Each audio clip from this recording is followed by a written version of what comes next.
Welcome everyone to Tabletop to Keyboard, it's TT2KB. This is game session 1, or a little soft. Well, alright, I'll see what I can do to turn that up maybe just a hair. Yeah, we're here for episode 1 of our new game that I'm launching tonight, Terror in Treefell. And for that, we're going to be using the Zweihander RPG rules. So if you're not familiar with Zweihander, it's a game created by Daniel D. Fox and the people over at Grim and Perilous Studios. It won any gold a couple of years ago at Gen Con for Product of the Year. So it's an excellent, fun system. I'm excited to kind of get to premiere this here on TT2KB. So we will go ahead and off the top get started with some player character introductions. If you were here 2 weeks ago, we did character creation live. So all of my players got a little chance to introduce themselves. Today they'll kind of reintroduce themselves and then tell you who their character is that they created. They had the job over the last 2 weeks of not only getting their character sheet fully filled out on Roll20, which is what we're going to be playing on today, but also to get their character background sort of figured out. All those little random tidbits that they rolled up and turn it into kind of as much as a full-fledged character as you can have going into a game session number 1. So without any further ado, let's go ahead and meet who our characters are going to be. So let's start over there on the left on the screen there anyway with Nadia. Georgie, go ahead and introduce yourself and tell us who your character is. Hey everybody, I am Georgie. Very brand new to any kind of D&D, so this will be fun. My character is Nadia Mercer. She is a 47-year-old outrider.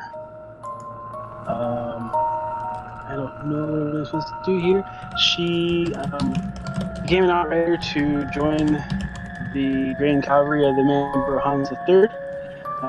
She is really set out to please her family. Kind of what drives her and her why she joined the military and else. She wants to please her father, mostly because when she was growing up, he always reminded her daily of how she wanted a boy, not a girl. But unfortunately, when she was a young child, her mother was murdered because they believed she might have been a witch or something like that. Apparently, when you practice magic, that is frowned in this society. She joined the military, went to please her father, who still kind of just rejects her for the rest of her life. So she, as an outrider, she's by herself a whole lot. She is getting ready for this orcs herd that really hasn't been seen in a long time. So she's very anxious to get out there and prove herself to her family and her father. But while she's out there, she also decided that she needed to kind of work on some skills to survive. So while being an outrider, she's also learning how to heal. What else can I tell him for Dustin? All right.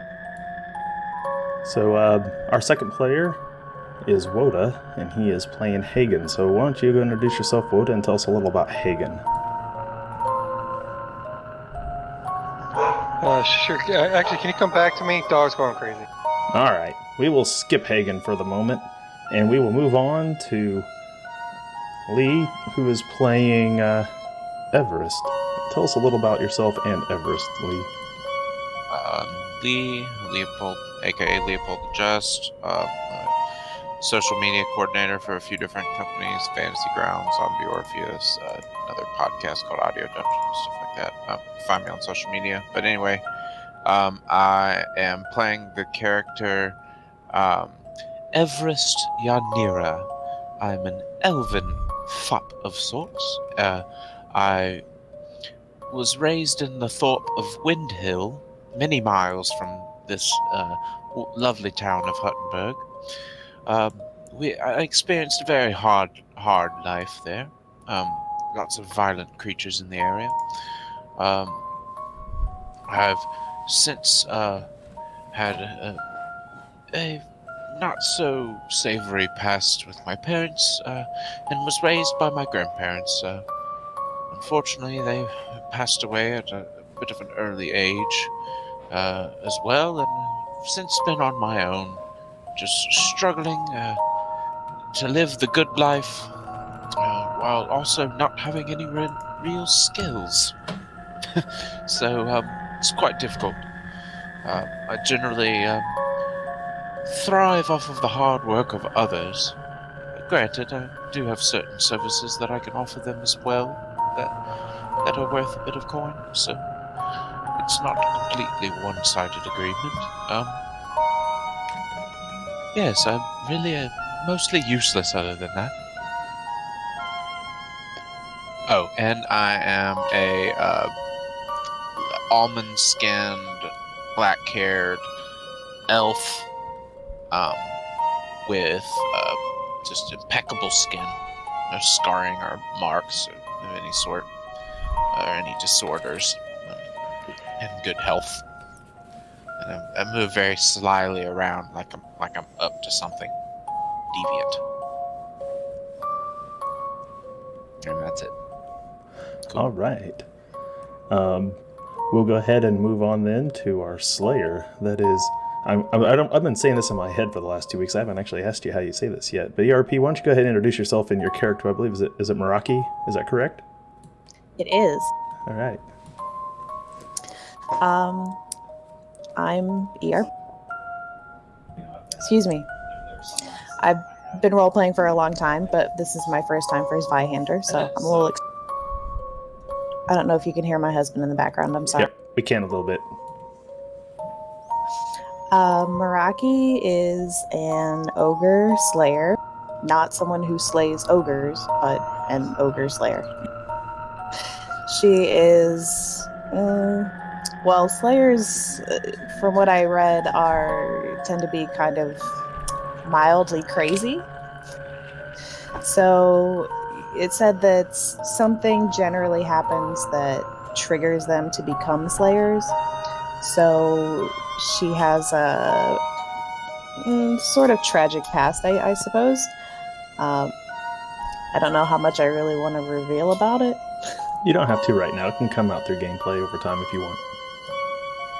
But yeah, basically she witnessed a really horrific event and she became a slayer, so she's slightly mentally unstable, but has a bloodlust and has developed quite a few hunting and slaying skills over the years, but very little in the ways of social skill. So she does not do well in social populated area. So it should be fun. All right. Next player and character up on the list here, we have Scott, who is playing Nigel. Why don't you tell us a little bit about yourself and Nigel? He's muted at the moment. Looks like we'll move on down the row here. Shoshi, you are playing Zelina, so tell us a little about yourself and Zelina, and we'll come back to Scott here in a moment. My name is Shoshi, and I'm on social media as @Shoshi's Minis. I have a Twitch channel as well, so if you like to paint miniatures, I teach and show people how I paint miniatures. Zelina she's a very quirky, odd person. She sometimes behaves a little bit older than she actually is. She's not had a particularly easy life, and that's led her to try to find a sense of belonging, and then she ended up joining a cult. So she is a cultist, and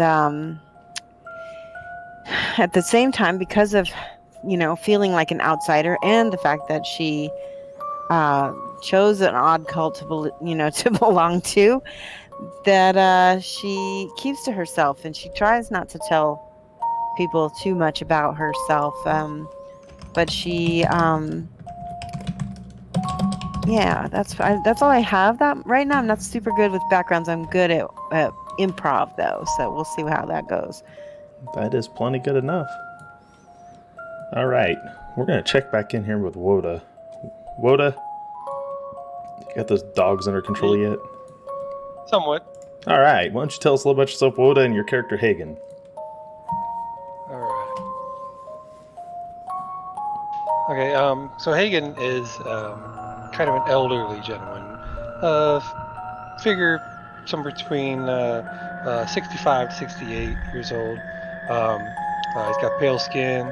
He is quite tall. He's actually 6'2", but he's very frail. He's only about 169 pounds. He's got gray hair, blue eyes. He is a jester, or rather was, and he basically he got, well, I'll just read his intro.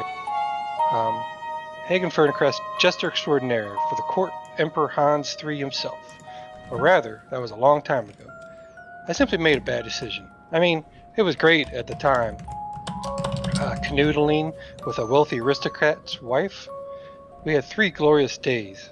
For some reason, the poor bastard took offense when he finally found out. He went straight to the Emperor's court. They ousted me almost immediately. Once out, that aristocrat crybaby's personal guard found me and smashed me up something good. It took a good long time before I looked this beautiful again. Hindsight is 20/20, huh? Get it? My sight's a bit off. Well, anyway, not only was I sent out of court, I was sent all the way out of Valandria. Getting work now is a bit hard. Commoners don't need me. I guess even the lowest star can rise to the highest heights, then sometimes they fall. These days, I try to entertain where I can. I also try a bit of hand in the information game. You know, what information would be worth to someone that wants it. You see, I was born in the time of the orcs and the orcs' molt. I remember the horrific accounts of those days, because I was there living the stories that so many talk about today. Well, I remember them sometimes anyway. Different times indeed. Even after all this, I found solitude and peace with my place in the world. I've given my share to the Night Father, and through his good fortune, I'm still alive today. That's it. All right. Thank you, Woda. We're going to try to check back in here with Scott one more time. Scott? He is in our channel. He's still muted. I've sent him a message. We'll see if he pops back on here. Maybe he had to walk away for something. So we will go ahead and get started a little bit. I am going to take us over here to the next screen, and I'm going to take just a second to adjust some audio levels, because apparently my music is still really loud, and I have a feeling if this screen is, so are all of them. So give me just a second here. We'll give Scott a little chance to get back, and then I'll go ahead and get started with a little description of where we're at, and what's going on. All right, well, this is, I think, about the best I can probably get it for the moment. So we're going to go ahead and we're going to get started here with a little introduction to where we are. Our journey begins for Chapter 1, Quarantine of Terror in Treefall, in the City of Huttenberg. Huttenberg is a very well-to-do city. It's a city where you can find just about anything. Oh, thank you for the follow. You can find opera houses, whorehouses. There's a lot of construction, artisan work. Everything goes on in Huttenberg. It lies sort of in the shadow of Valandria, where the Emperor's throne is. And being that close to the capital of Valandria, Huttenberg is a place where there is a lot of manufacturing of war machines, in particular the war machines that were used to win the war against the Orcs hordes 60 years ago. Since then, it's been a relative time of peace, prosperity, under Emperor Hans III. There are some, however, who still remain very vigil that the Orcs might return. Ever since the war against the Orcs had ended, the Emperor had, gifted individuals known as Plague Doctors, who were chosen to always keep an eye out for any signs that the Orcs might return, for it was found that Orcs were created by a disease known as Orcs molt. And the true battle against the Orcs was won when the first Plague Doctors figured out how to cure it. Thus why the Orcs have never returned. But there are always those who are skeptical that so few Plague Doctors can keep back a disease and such that was so widespread, so easily contracted. And that is where we will begin, as our adventurers all find themselves drawn for their own reasons to the cities Okay, is there any way to turn the mic higher? Alright, let me see if I can fix that for you real quick. Alright, everyone's saying we're good. Alright, so we're going to continue on. Sorry for those interruptions here, folks, but we are trying to get a little technical issue here knocked out of the way. So again, we do find ourselves here on the map on Huttenberg, which sits at a crossroads from the Emperor's Roads and the Old Grain Roads, and the road that takes you to Vorburg. And it is there that again we find our heroes.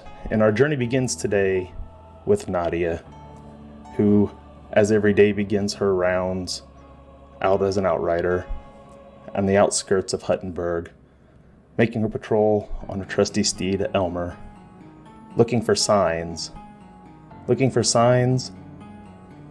that there's any sign of the orc return. When Nadia suddenly finds silhouette coming down the road, and it seems to be a horse. Why don't you make me our first roll of the game here, Nadia, and make me an awareness check. Go to skills and attributes, find awareness, and hit that roll.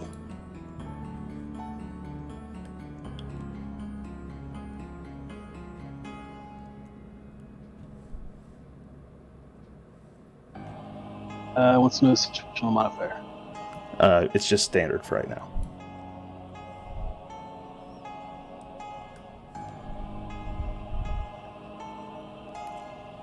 Oh, we got it raining subs in here. Thank you, Fruitzilla. Okay, so now Zweihander is a roll under game. So for those of you who are watching, you have to roll underneath your rating. And since there is no adjustment to this, Nadia needed to roll under a 49 and got a 70. So Nadia doesn't notice anything particularly different about this horse rider that's coming down the road. Nadia, would you like to approach closer? Or are you going to continue on your way? I'm curious. Let's approach. You approach closer, and as you get closer, you're able to notice that the rider is rather slumped over in the saddle. Sweet. Still want to continue to approach. All right. You get up a little closer, and you see that the rider is completely unconscious, still sitting in the saddle, as though he's somehow been tied or roped in there somehow. He hasn't fallen off, luckily. He still seems to perhaps be alive, but is completely unconscious. It is the horse literally just walking down the road at a rather normal horse walking speed. It is in no hurry at the moment. What would you like to do, Nadia?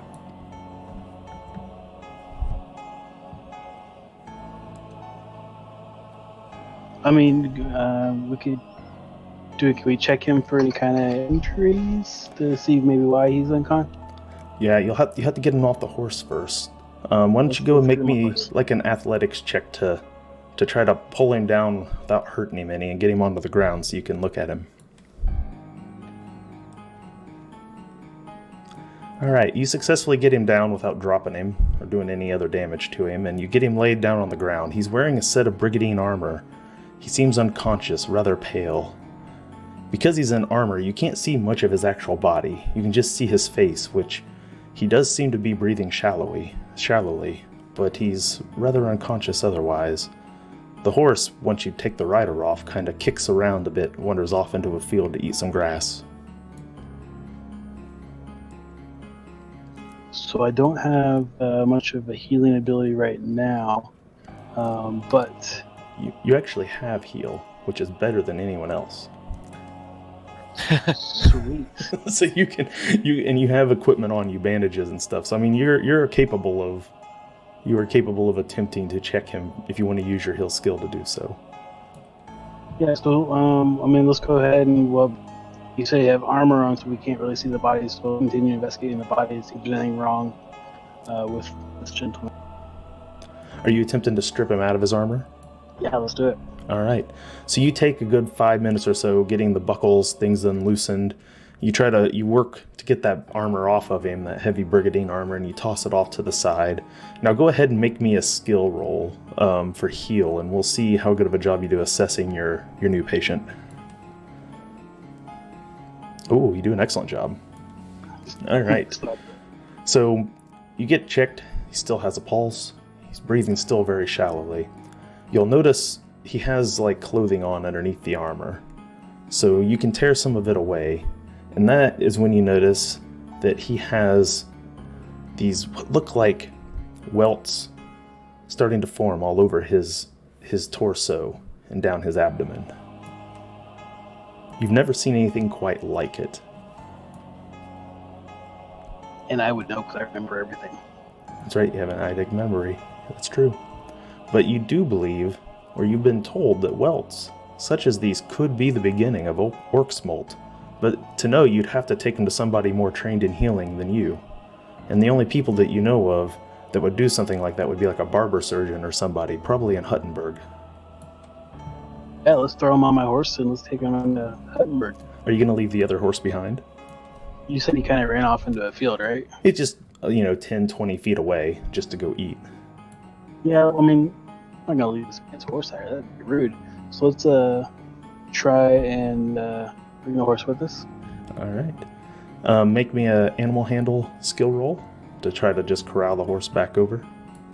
Make this one at trivial. You're good at this sort of stuff, and this horse is well trained.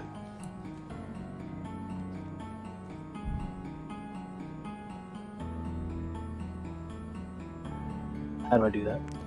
On your character sheet, there's a set of dots there at the top, near the top of the page, not quite. There you can select the dot over there to trivial, and then you click the skill.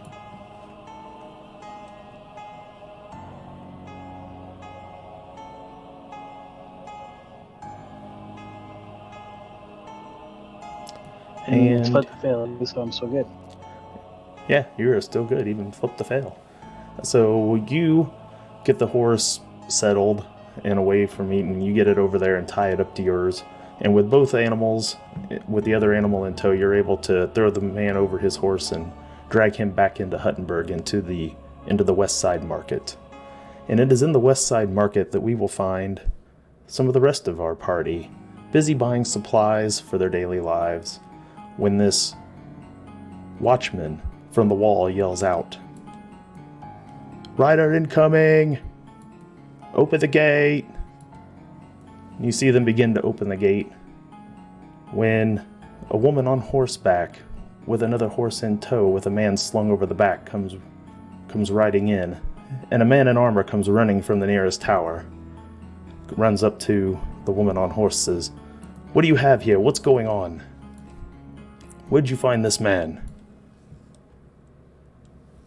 Found him out while I was scouting. He appeared to be alone on horseback. When I found out he was unconscious, he has these welts on his body that I need to get checked out in town. Well, let's have a look at him. They take him down. They take him down off of the horse, and you see those welts are starting to swell and grow larger. The rest of you see this all start to play out inside the market as you're shopping for your wares. You look over your shoulder, you hear a ruckus. You see a man and this woman now next to this horse with another man on the ground. You can see that he's been stripped of the top half of his armor. He's lying unconscious. Would any of the rest of you like to begin to engage in what's going on? And do we have Scott back yet? Zelina's looking for some different components for spells that she has trouble getting. She just is always on the lookout for things. So she's, glancing up at the things that she's seeing with the man on the horse and everything, and just, kind of keeping a curious distance, but, making her way slowly over. But again, just not too close. You see the Reeve grabs hold of the man. He's like, "We have to get this man to a healer. He needs healing.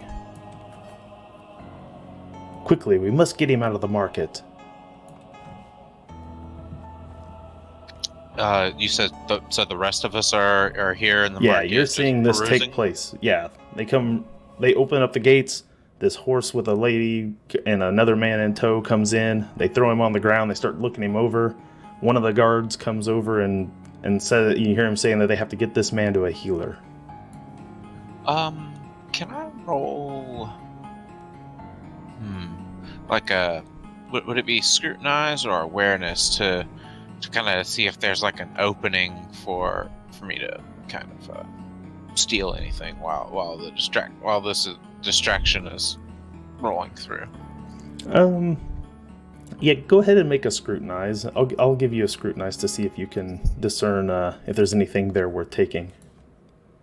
Yeah, I'm just, I imagine I'm shopping for clothing items, and if there's like a scarf or something I like, I just want to stuff it in my pocket real quick. Not necessarily like sleight of hand method, but using like a perception to kind of find an opening sort of method. Okay. So which skill did you say it was? Go ahead. Go ahead and use awareness for that. Okay. All right, it's gonna be flip to fail. I didn't think awareness was a flip to fail skill. Oh, never mind. I don't understand that concept. Does it have a? Well, maybe no. See how handle animal? See how it has the asterisk next to it? If it's an asterisk, then if you don't have a rank in it, you're flip to fail. But awareness is not, so you're fine. So you make it. Ooh. So you do notice that there are other people, obviously a little distracted by what's going on out there with the injured man. And the others come running, some of them are running out there to kind of see what's going on. Nobody seems like they want to get too involved. They just want to be a bystander. And in the midst of this, there is a lot of people's eyes going on there. And you do find the opportunity to lift a rather nice scarf that you probably couldn't have afforded otherwise. Go ahead and make a skullduggery check at... and it'll be trivial at this point to lift something without them noticing. So Right. set your difficulty rating to trivial and go ahead and make a roll. This one's flipped. Flip to fail, sorry.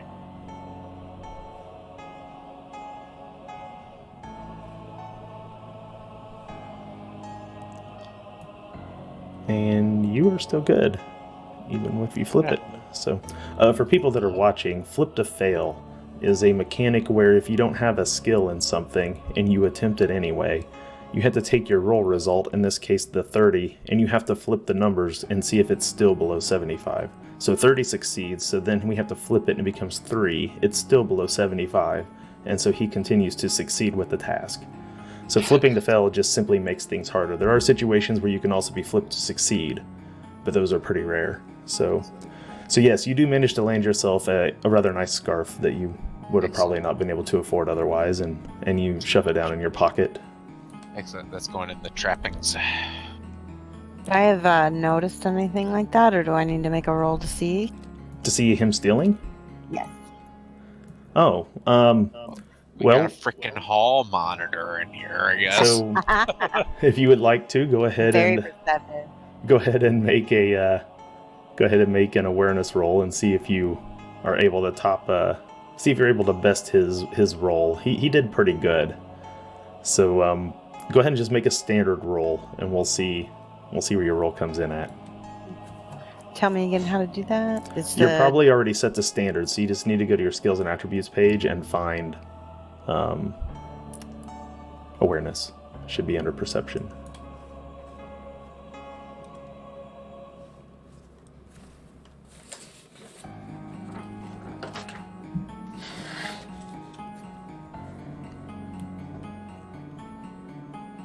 Oh, you actually do beat his roll. So here we go. You do notice a man that appears a little bit of elvish and ancestry. As the commotion's going on, he's looking at the commotion, but is very slyly grabbing a nice piece of like a cloth scarf that he had been fancying earlier and slips it into the pocket of his. It's frilly on the edges, and it's orange and brown in coloration. Very soft. Interesting. Zelina thinks to herself, and she moves just a little bit closer. I think to myself when I pick it up, oh, perfect for my skin. I'm not paying any attention to her whatsoever. I'm just kind of like in heaven over here, getting me some free scarves. So he's busy shoplifting. Hagen, you see this going on. What is Hagen going to do? So Hagen sees all this commotion and stuff with the, dead guy or dying guy, and so he tries to pull everybody's attention away the opposite direction by telling everybody, "Hey, everyone, come gather around. I have some stories to tell and some fun and exciting things to do. Come watch, come watch." And so I try to pull everybody over and start doing some juggling and storytelling of past times in Okay. Valandria. So you're gonna try to distract everybody? Definitely. Okay, so we're gonna make this a we'll make this a charm test out of fellowship. You're pretty good at the juggling. I'm not gonna worry about your skill at actual juggling, but we will see how many people you can charm. And whenever you do fellowship test, your actual fellowship bonus determines how many people can be affected by it. Unless you become a demagogue, then you can affect whole crowds. Then you can affect whole crowds, yep. That's cool. Alright, so I have no actual skill in charm. So I just go ahead and hit the button. Is it going to be a regular standard? Charm is just a rate, yeah. Go ahead and we'll just keep it at standard at the moment, and you're not flipped to fail because it's not a skill that you have to worry about that. You just don't have any extra bonuses because you don't have any skill in it. And you do fine, though. You make it underneath there. You start juggling, and what is your fellowship bonus? What is the number in the square next to your rating? 2. 2. So you get a couple of people that were watching that come over to you, and one of them stops, and one of the townsfolk says, "This guy's pretty good. I think he's done this before. Where do you perform, sir? Where do you perform?" Ah, good fella. I was once in Valandria. I was the Emperor's personal jest. He laughs a bit. Yeah, all right. You, the Emperor's jester. What would you be doing here in Huttenberg if you were the Emperor's jester? Ah, that's a story to tell. Just look at my face. It's written all over it. Meanwhile, you see his eyes. One's got one milky eye and one lazy eye from where he got beat down by the aristocrats' guards. You look like you've been in a fight or two, but I don't know about you being a court jester for the Emperor. Ah, but it was once a long time ago. Do a trick. Do a trick that you would do for the Emperor. So, as they try to goad you into doing something more difficult, now we're going to need an athletics check out of you. Oh, right. Or a coordination check. You can do coordination. Sorry. Yes, coordination would be much better for me. Yeah, that's the one I meant to say. And you... Oh, we're coming. Yep, coordination. You do fine. So you hop up onto a post, up on one leg. You start doing some juggling. And then what's your finale for your trick, Hagen? What do you do to really try to wow the crowd at the end?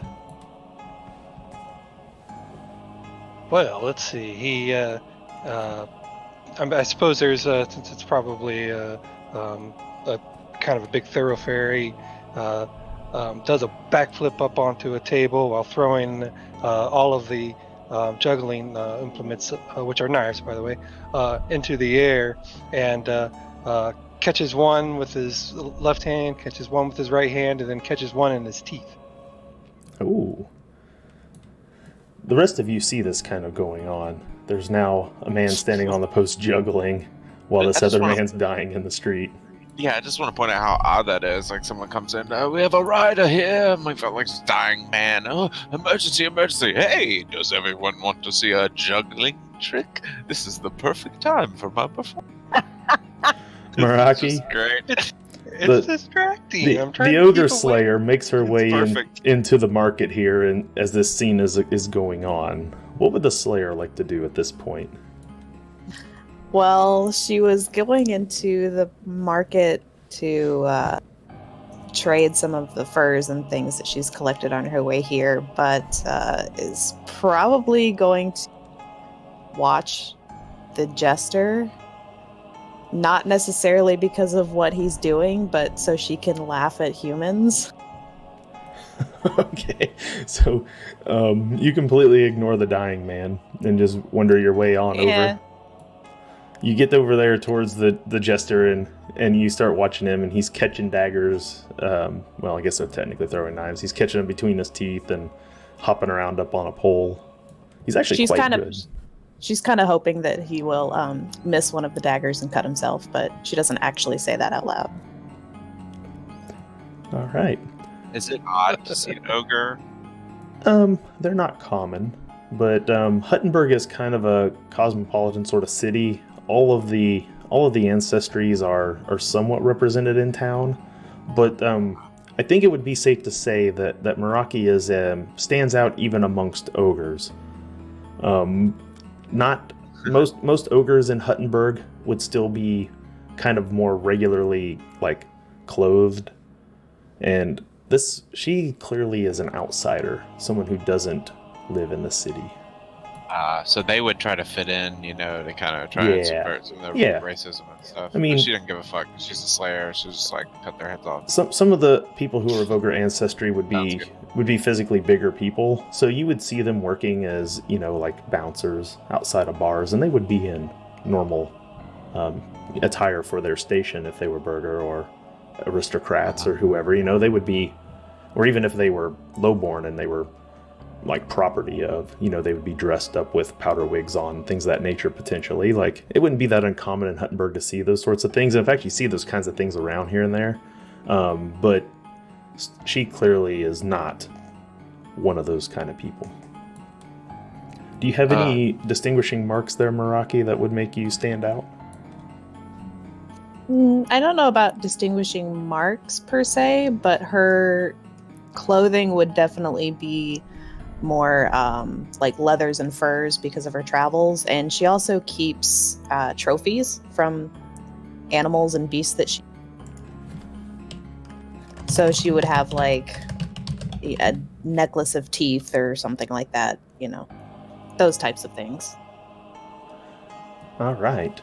Well, about this time, we're going to go back over to our Reeve and Nadia, who are currently tending, and apparently the only people who care that this man is somewhat dying.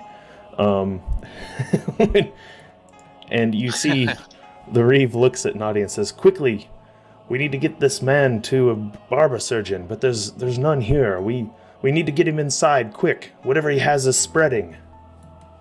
And the two of you quickly grab the man, and you run to the nearest shop you can. You throw open the door.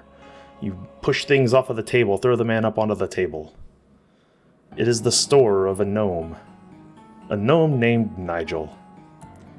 Scott, if you're back here with us now, why don't you go ahead and describe Nigel and what exactly he thinks when some commotion outside just suddenly burst into his store.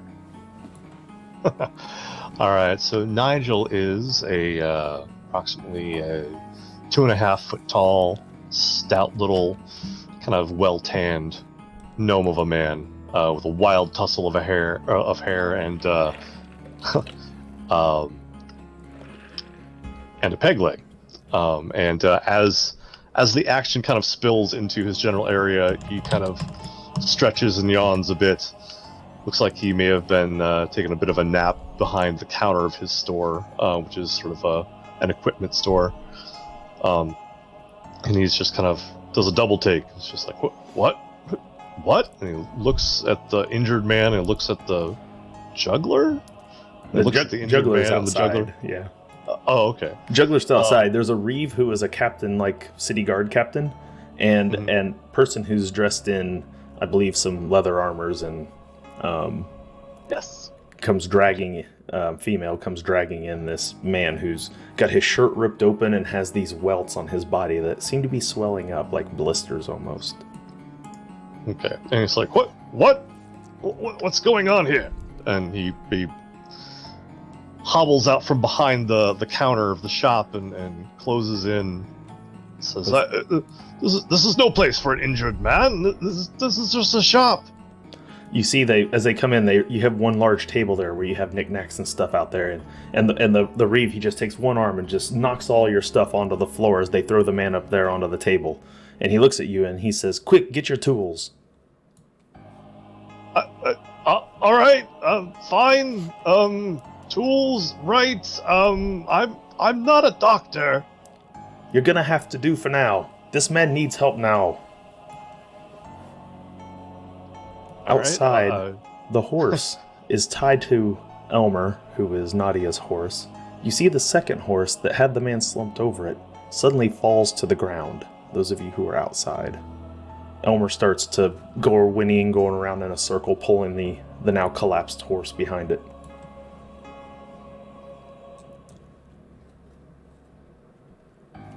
Back in the shop, Nigel?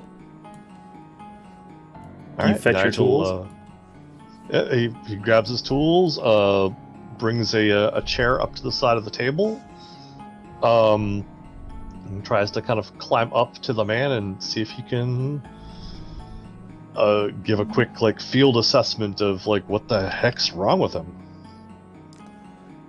Okay, go ahead and you don't have any ranks in heal. So you're not going to be able to probably medically, but you can try it flip to fail and make a heal check to see if you can discern what you think this is.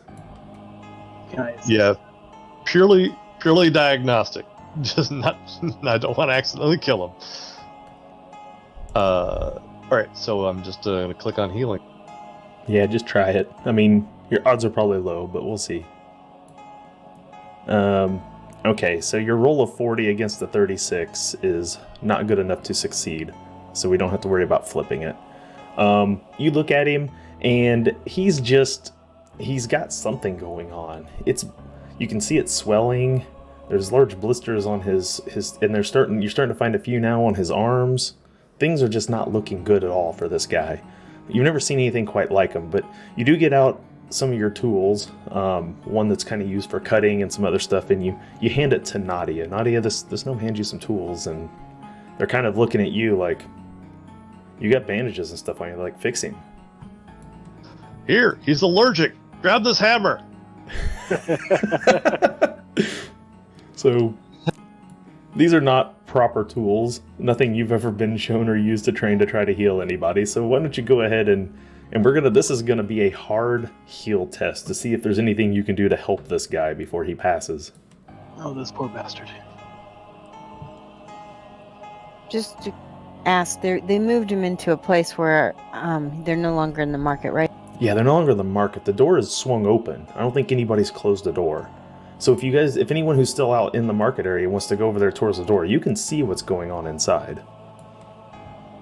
Yeah, Zelina's going to be curious. She's going to move toward it just because she's very attracted to the idea that death may occur nearby. Oh, hey. Oh, you almost made it. But you did not quite. You hand me a saw, that might fuck something up. I don't know. So you go to work trying to see if there's anything you can do, and you accidentally kind of lance one of these boils. And you lance it, and it erupts, and this long, almost inch wide, like worm with a three prong like mouth thing comes erupting out of it and lets out a squeal. It's Oh my god. About that time, you hear a commotion come from outside. Those of you who are making your way over to the shop, you notice 3 large worms erupt out of the side of the horse that has collapsed. Long, tentacly, purplish-colored worms.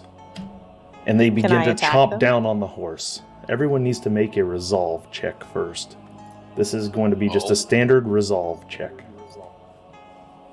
Somebody save Elm. So no situational modifiers? No.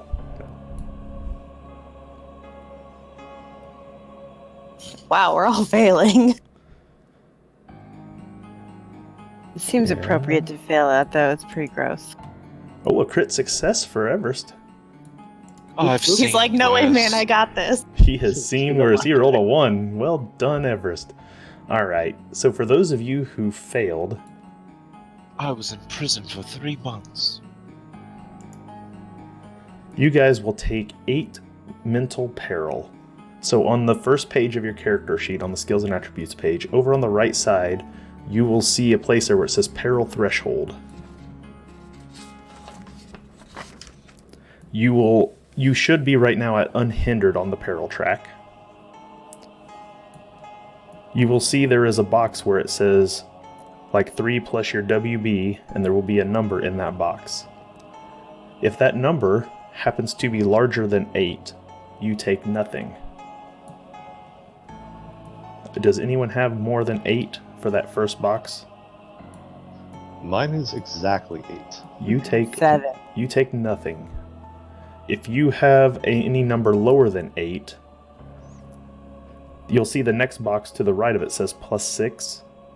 Odds are good that all of those numbers for you is going to be bigger than 8. So you're probably only going to take 1 level of peril at this time. So those of you who failed, except for Scott, Nigel clearly is okay apparently because he's seen some shit in his time. You guys will all move from Unhindered down to Imperiled. At this point, there is no negatives for skills or anything that you're attempting to do, but this is unnerving shit that you don't see every day. And now that we've determined this, we are going to actually move to combat.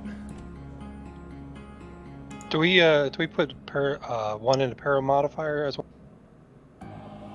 To your modifier, no, you don't need to modify anything. You just click the dot next to Imperiled. Okay, got it. Now, some of you might have a trait like Indifference or something that might give you bonuses to resisting mental peril, but I don't believe that you do.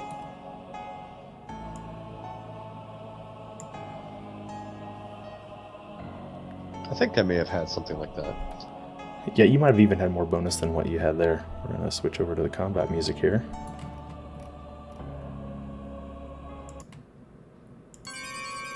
Alright, so initiative time.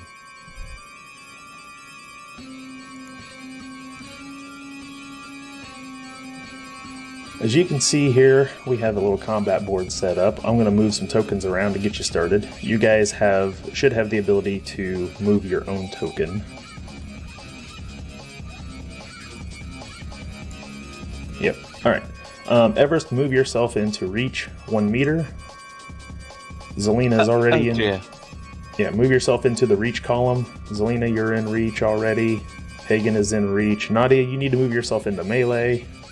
Not ranged, reach. See, there's melee, reached, and then ranged. Yep, there you go. So Nadia, grab your token if you can, move it up there to melee.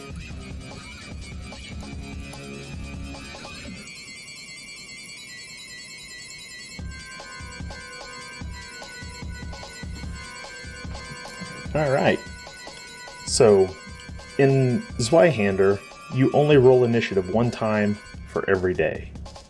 So, what you will find is you need a D10 plus your initiative mod. Your initiative mod will be on the second tab. And in fact, if you go to the second tab, I believe you can just click initiative and it will roll it. But if it doesn't, then you have to roll a D10 and add whatever your initiative modifier is from that screen.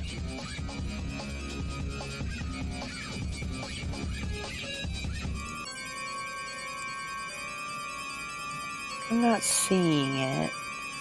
So I think it's that 3 plus PB. Yep, 3 It's plus right PB.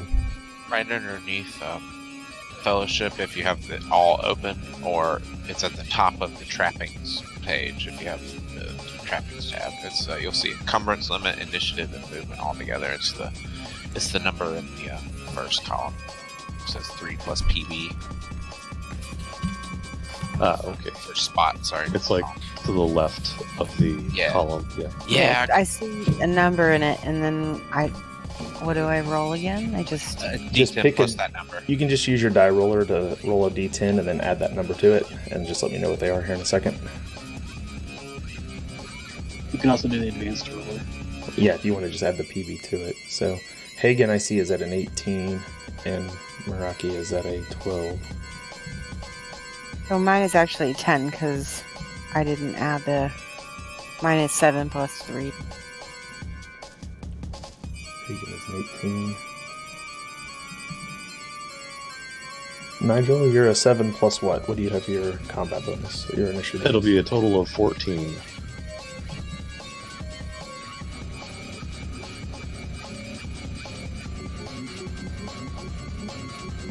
I see a roll from Everest. He's at the top, isn't he? Yeah. He's also 18. Man, I have a high perception. I'm glad I picked the PB bonus. I didn't realize it would affect the initiative, which is perfect for my character. Yeah, Zweihander, the person who's the most aware can react first, is basically the concept, I suppose, behind initiative for this game. I have a high perception too, but I rolled. Yeah, maybe just well, there's always a D10, you know. There's always a little randomizer in there for every initiative, sort of deal. Do I have anyone on my list here? I got 4. What is Nadia? I don't have Nadia written down. Have you rolled, Georgie? Yep, I got 11. Okay, you're an 11. So do we want to plug this into the current initiative slot? No, you don't have to do anything to the sheet. I just have to record down so I know what order everyone acts in. And I have to very quickly get my sheet out for these bad guys. I didn't see his role in chat. Georgia, you might want to refresh. Because it's your power outage earlier. Yeah, and that's what I was saying. I didn't see it either. Go ahead and reset your roll 20 real quick while we get initiative order set up here. Just refresh it, it should fix it. You just gotta reconnect and resync with us, basically. That's weird. I was seeing your guys' stuff. Yeah, it's weird. Loading. It's finicky. But it's all hosted on a website, so it's gonna make sense.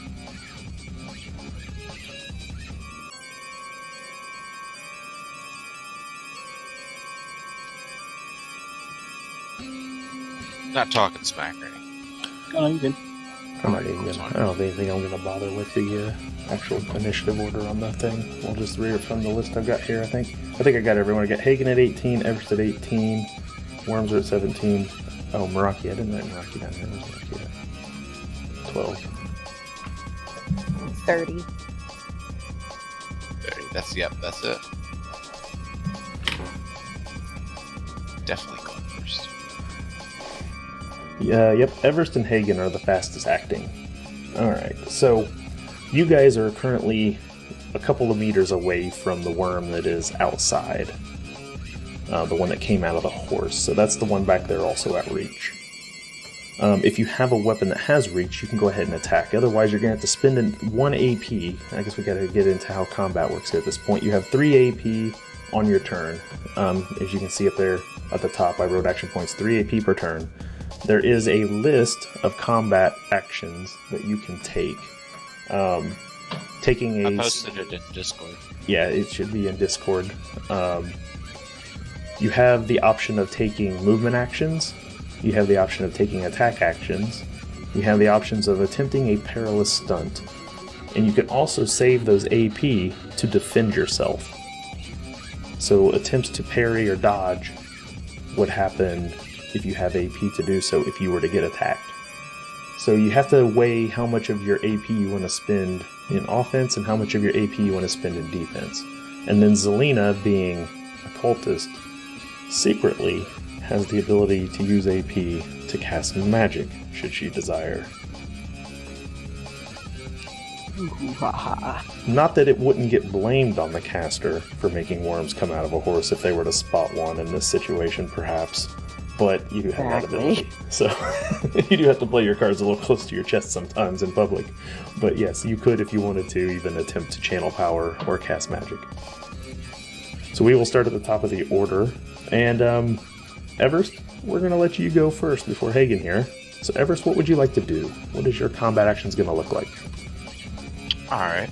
And that's actually good that I go first, because I've played a bit of this before, and I can kind of show them what's up.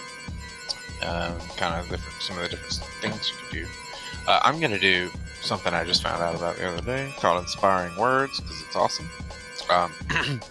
As 1 AP, I'm going to kind of step out to this a bit, just not like too much closer to the enemies, but I'm just going to kind of clear my throat and say, "You're all quite capable.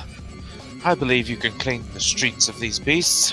And then I'm going to look over at Hagen, who is the old man, right? Yeah, he's the old man juggling, throwing The jester. I'm gonna look over at Hagen and I'm gonna say, "Funny man, come hide with me, sir." And I'm going to what's a nearby large obstacle that I can hide behind? You're in a market area. You can find like the trough of apples. You can find like all sorts of things there if you want to find some cover. Okay, I'll just find a stall, like a wooden stall, like to get behind. So they're pretty tall. So for 1 AP, you're going to go ahead and take cover. Yeah, so that's 2 AP. Or 2 AP, So sorry. Inspiring words. I'll go ahead and make my leadership test real quick. All right, make that leadership test. And that's going to be a number of allies equal to my fellowship bonus. Fellowship bonus. And what this is going to do is going to add damage and peril threshold bonuses to everyone, so that it affects. So what's going to happen is you're going to go. What you want to do is you want to go on your character sheet, and there's like a damage and peril threshold modifier. You can just throw a 1 in there, and it'll up all your numbers by 1 that you were just referencing earlier on your peril chart. So. Sweet. All right. Sorry, I know you're the DM. No, you're fine. Just if you know what your powers do, go ahead and explain them just like you did. That was great. I'm actually finding the combat page on my in my book at the moment, just so I can make sure I got the APs listed in front of me. So I just make a leadership test. So I don't even have a rank in leadership. What's wrong with me?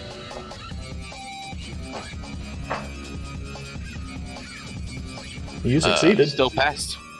Yep. So 5 people. That's I think you still have your difficulty set to trivial. Set back to standard and try again. My apologies. You probably don't have leadership because you're so out for yourself right now. Exactly. I'm playing another social character that's like a mayor or something, or city council member's got leadership, so it just kind of get mixed up a little bit. Anyway, so I'm back down the standard. I'm going to roll again. Sorry, I'm slow. I'm still not seeing where to put that +1. Oh, okay. Let's see. It says peril modifier under just above the words peril condition track. Aha. And same kind of in the same spot for your health too, which is on the next page. Your damage threshold, which is referenced the same way. Okay, yeah, I failed, and so I have 1 AP left, which I'm going to save for evasion. But anyway, I still said the stuff I said, so if it inspired you IRL to kick ass, then good. If you spent AP to take cover, go ahead and move yourself back to the range category on the token map. Dibs on the circle there. So you see, the elf says that to you, Hagen, and you see he goes and ducks behind a trough of apples. Now, you don't have to do anything he said, and you didn't gain any bonuses because he failed at his roll.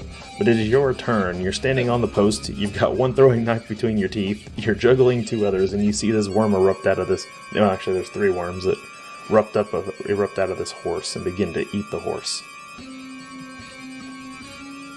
Ah! Alright, he jumps down from the thing, hopefully without breaking a hip here. And I'm gonna. Is it take cover or maneuver to go back to range? It just maneuver could get you back to range if you want to spend an AP to put more range between you and the enemy. From reach, you can still. Yeah. If you want to do that, go ahead and spend 1 AP and you can move yourself back to ranged, and you'll be far enough you can use your throwing knives without. Although I'm pretty sure you can throw those. I'm pretty sure they allow you to actually throw them within range as well. But okay, I'm gonna go ahead and go back though, and since he already has everything ready, he's gonna go ahead and toss one straight at the bottom left one. Is that too? Nope, you're fine. All right. I'm gonna throw one there. So that's just the range attack, right? So that covers all of my AP. You're at a simple ranged attack is what you need for.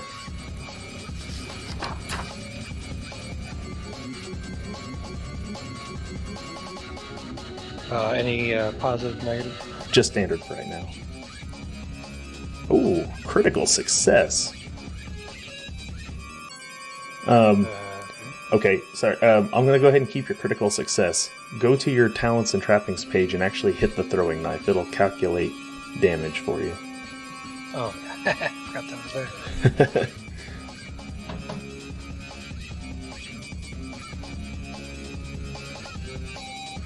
Okay, so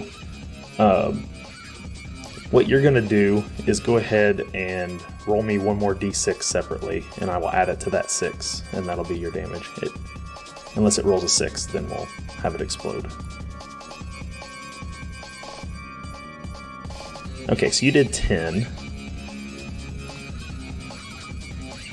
Take that, you little buggers. And, ooh, that was almost enough for 2 damage. So you have that one down to... I'm on the wrong page for this thing, hold on. Oh, you did enough to do 2 damage, so he is moderately wounded. That'll teach you youngsters.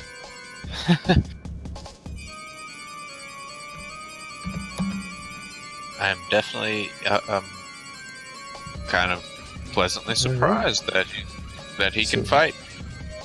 So, well, you don't know if he can fight, but you saw him take one of those throwing daggers he was juggling, and he just launches it at the worm, and it just impales right into the side of the worm's... Well, it doesn't really have a throat, but up near the head area. Sounds like fighting to me. Looks like fighting to you. That'll bring us initiative order to...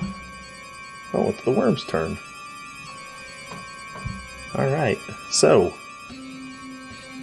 This first worm, as it starts to look around... they are going to spend AP. Ooh, how much AP do they have to spend? A bit of AP. Alright, so yep, it's going to charge at Hagen.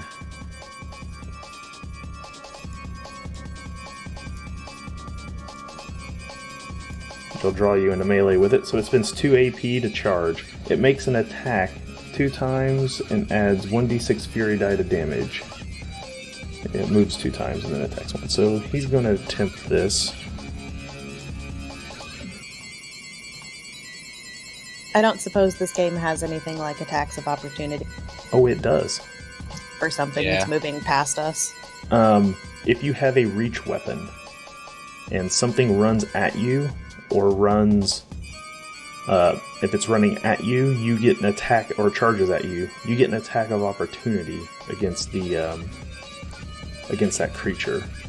If it's just running past you, it can if it's running too close to you. So Okay, because my spear has reach. yes, it does. So if you'd like to make an opportunity attack, you may spend 1 AP to do so, and that is I would under love to. that is under reactions actually. So oh no, it's 0. I'm sorry, you don't have to spend an AP. So you get to make whichever kind of melee attack you'd like with your spear, which is a simple melee for the flame torch spear. Mm-hmm. So I just click roll. Go to your talents and trappings page, and I have your spear loaded in, so it'll do the roll and the damage all together, and we'll see it come up here all at once.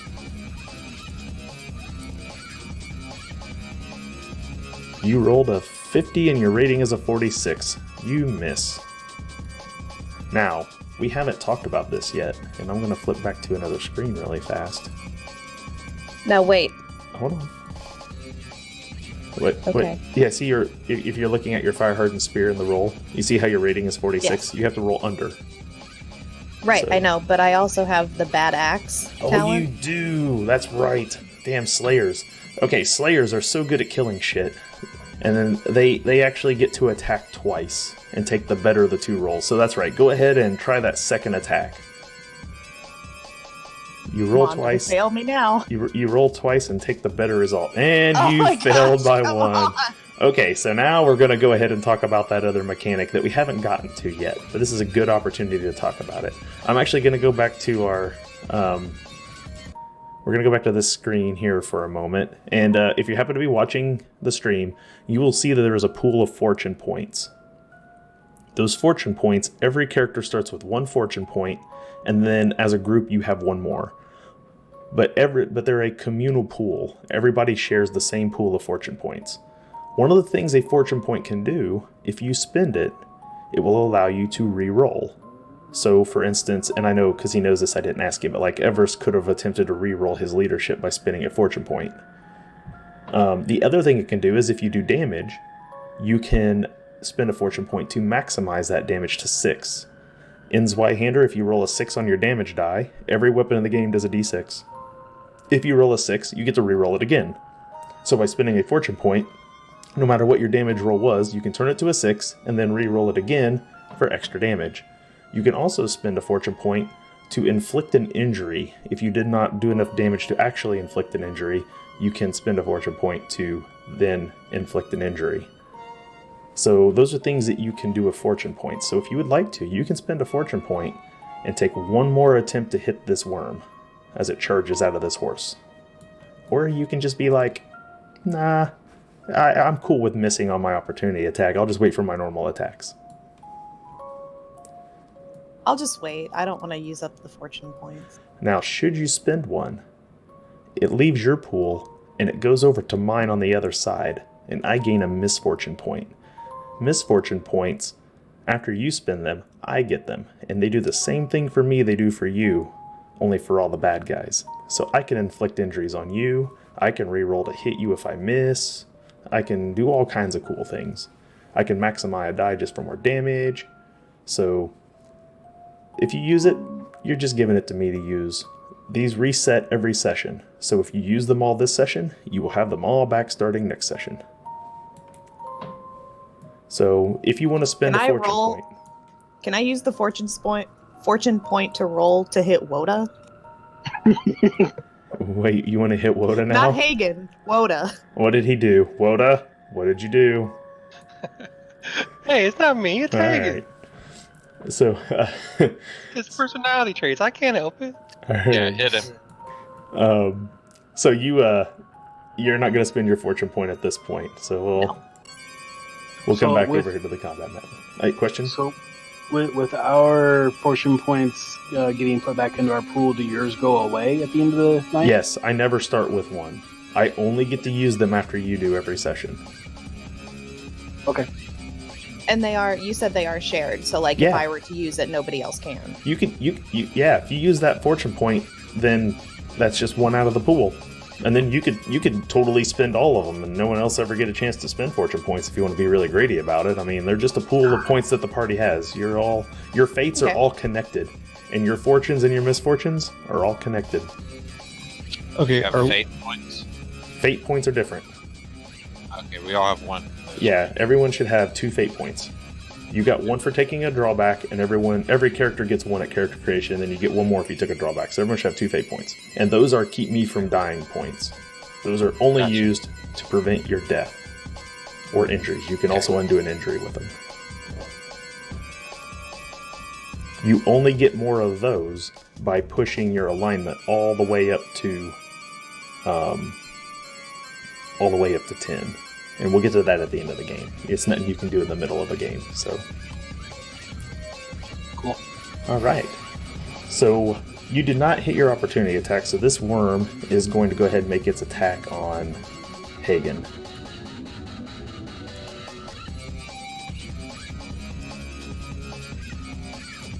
Thank you, Fruit, for the donation.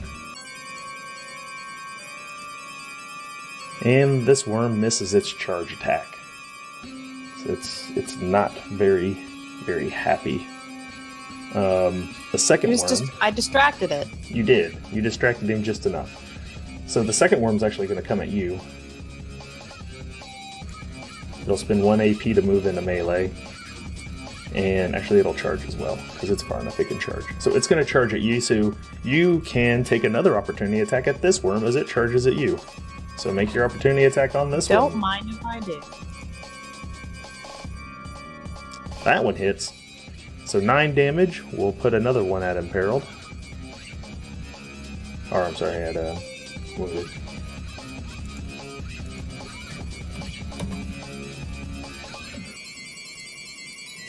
If you want to, you can make your second swing.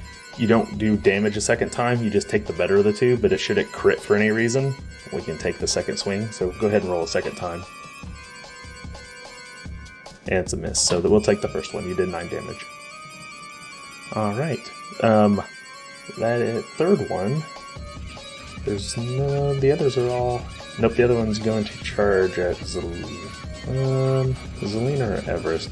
Let's high-low this thing, odds or evens. I'll roll a d4. Zelina will be odds, Everest will be evens. It's gonna find Zelina. Has to run through everybody. Yeah, this is kind of an abstract map. I just pull the people into melee if you get pulled into melee. That way you know if you're in melee or not. So, Okay. And it's gonna take its attack at you. Did it run through us? Yeah, these are all out there in that market. So yes, you would get your opportunity attack on this one as well. Because she was actually kind of still behind you. You were actually closer than me.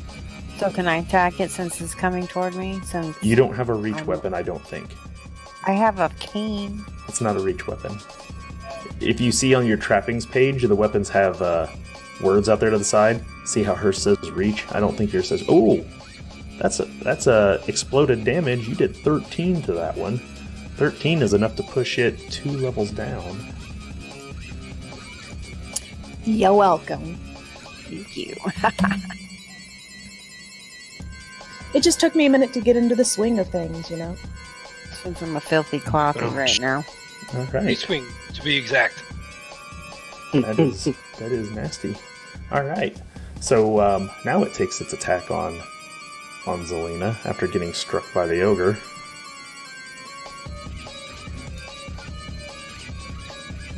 And it hits.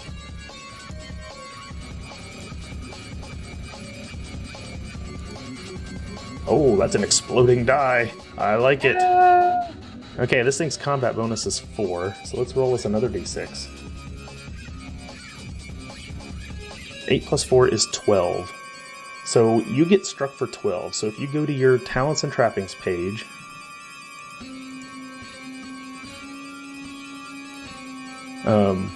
you will see that you have... Actually, you do get a chance to parry this, because you haven't spent any AP yet, have you? Okay, so since this is a melee attack, the first thing you can do is actively defend by spinning a dot to parry. So for one of your AP, you can hit your parry roll there on your talents and trappings page, and we'll see whether or not you succeed at parrying. No modifiers. Oh, excuse me, what? No modifiers. No, it's just standard. You did not parry. So you're going to take, what did I say again? 6, 2, 8, 4, 4, 12. Loading damage. Yeah, 12. Exploding damage. So this thing bites at you, and what does your damage thresholds look like? Which page is that on? It should be there underneath where you hit your parry skill. You'll see damage condition track, and right above it says damage thresholds. Your first one is your BB plus your damage modifier, and you're not wearing any armor. No. So like I said, I'm a dirty cloppy. this is gonna be bad for you. Yeah. So you what does your second box say? The DT plus 6. That one's 10. Okay, so you're into you're the third one, however, is not. It's not 12, right? It's a number bigger than 12. It should be another 6 bigger than 16. Okay, so yeah. So you have cleared 2 levels of damage. So that's going to move you from unharmed down to moderately wounded. And because you've hit moderately wounded, I have to roll a d6 to see if I inflict injury on you. I only succeeded an injury on a d6. You are not injured. You have taken... Wow. You've taken 2 levels. You're wounded, but you did not suffer any grievous injury. So this thing latches onto your arm and just bites in. And that'll bring us initiative order. Now that the worms are done. Oh, one more worm, I forgot. Those of you inside the shop, one worm begins to slowly make its way out of this man's mouth. It's coming up, right up through the esophagus, right out of the mouth. His jaw starts to distend a bit. He's not distending it, the worm is distending it. You can hear it popping out of its hinges as it slowly works its way out of its mouth. It begins to hiss and look at the 3 of you. So we've got one that's kind of like erupting from a boil on his side, and then one out of his throat. You've just got the one coming out of its throat. The other 3 are from the horse. Oh, okay. So those only one of these things could live inside of him. They're not big enough. Most people aren't big enough to house more than one. So that brings us to Nigel. Nigel, you see this thing start to come out of this guy's mouth. Okay, Nigel begins to kind of like make a high-pitched anxiety noise as he scrambles and grabs whatever he can. And he ends up grabbing like some like metallurgist tongs and a small hammer, and he tries to grab the thing with the tongs and bash it with the hammer. Alright, this is just an improvised weapon, so I don't think you have improvised weapon on your sheet, but if you just... hammer could be simple melee, right? It is simple. Improvised weapons are a weapon type, and they do count as simple melee, so you're right. You can just roll simple melee, you don't have to worry about finding it on your trappings page, and then we'll just have you roll a d6 for the damage if you hit. All right, let's go.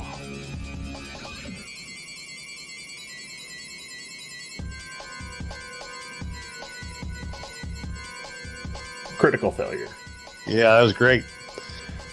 So you take a swing at this worm, and you're not used to dealing with this kind of weapon. Clearly,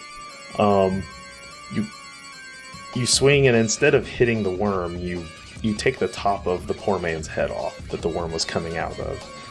You miss the worm completely and just drive that hammer straight in between the guy's eyes, and his brains splatter all over the floor of your workshop.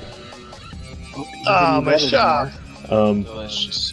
Roll me a challenging resolve roll. Okay, I found challenging. That was super bad. This was not in my training manual. No, it was not. Okay, you succeed. You're not going to take any peril from what just happened. You have 2 more AP. What else would you like to do with your turn, Nigel? I think I'm gonna kind of like back off, disengage, and get my sword. You absolutely can. You can make, you can spend 1 AP to maneuver to get back away from it without it making any attack of opportunity on you. And then you can also spend a 2nd AP. I'll let you to spend to basically fetch sword if you want. You'll be in the back room. You know where it's at. It's not like you got to search for it. You just run back there to grab it. And then next round, you can spend APs to come back into the room and then fight if you want to. You got a bum leg, so you know I definitely have to make sure I account for your AP for that. So no charging involved, but right. He does hop down off the table and scrambles away, and then you hear some clatter of things in the other room, of like cabinets being thrown open, and the whole time he's swearing under his breath in Gnomish. Alright, so that'll take us to Maraki. You finally get to take your actual turn. You've done a lot of swinging already, and it hasn't even gotten to your turn in combat yet. So, Ogre, you've poked at a few worms here. You've got 3 of them that are kind of in your vicinity. So take your pick there, 1, 2, or 3, which one you want to target with your attacks, and you can make both your attack rolls, and we'll see which one, if either land and what they do. Okay, I'm going to attack whichever one is attached itself to which I think is the one I hit before anyway. You've hit a couple of them, actually. Well, the one that I exploded. Yeah. Yeah, that's right. So you hit with that one. Oh, that's resolve, sorry. Yeah, go ahead and roll your... are you attacking with your spear again? Or your axe? Yes, that was my other question. I actually have both. Yeah, you can fight two-handed. You can fight with one in each hand. So you can, when you make your attacks, you can either attack with one and then attack with the other, and take whichever one is the better roll. You can still only hit with one, but you can roll with one of each if you want to say you're fighting two-handed, or you can just take like your two-handed spear and just swing twice with it. With bad axe, you can do it either way. The point is you still only get one outcome. Okay. But for flavor, if you want to roll with each weapon and say you're fighting two-handed, I'll allow it. Yeah, I'm going to do that. So just roll one of each? Yeah, just roll one of each, and we'll see if which one's the better attack. That's a miss. Not that one. Not that one either. You swing twice, don't hit with either. Would you like to spend a fortune point? Sure. All right, we're gonna move one of those fortune points over. Amazing. We're dead. I've never seen one duel. Wrong screen. Like you're a D&D character, you got lost in the... Yeah, Slayers are like that though. They're badass. Let me Yeah. I see that. Which is why I'm hiding. I'm perfectly fine. She's fighting for me and her as well.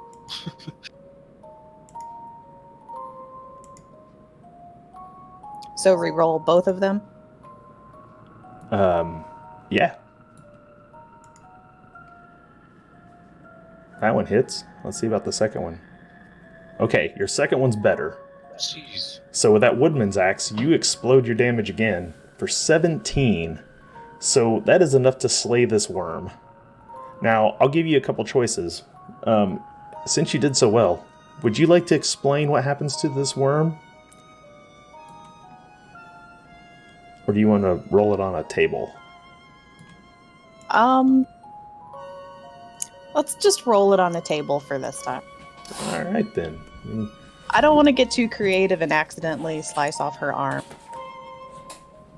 You can't get creative. You're just going to kill the worm. If you just want to describe what you do to the worm.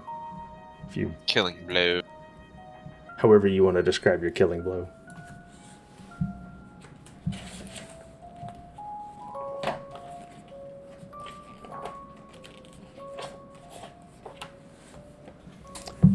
Man, I thought I had that chart marked and I don't. So, okay. Well, you slice this worm. Yeah, just make it up. You hit this worm and it just cleaves right through it. The head of the worm still attached to Zelena's arm where it had dug in. But the rest of the worm flops there on the ground, squirting blood kind of all over the place. Then it just kind of stops Beautiful. moving. I'm infected. That's not what I'm trying to do. So do I get favored enemy worm now? Yes. As a slayer, you now have favored enemy worm. So you now roll 2d6. So every time you do damage to any of the rest of these worms, you add an extra d6 to the damage that can also potentially explode.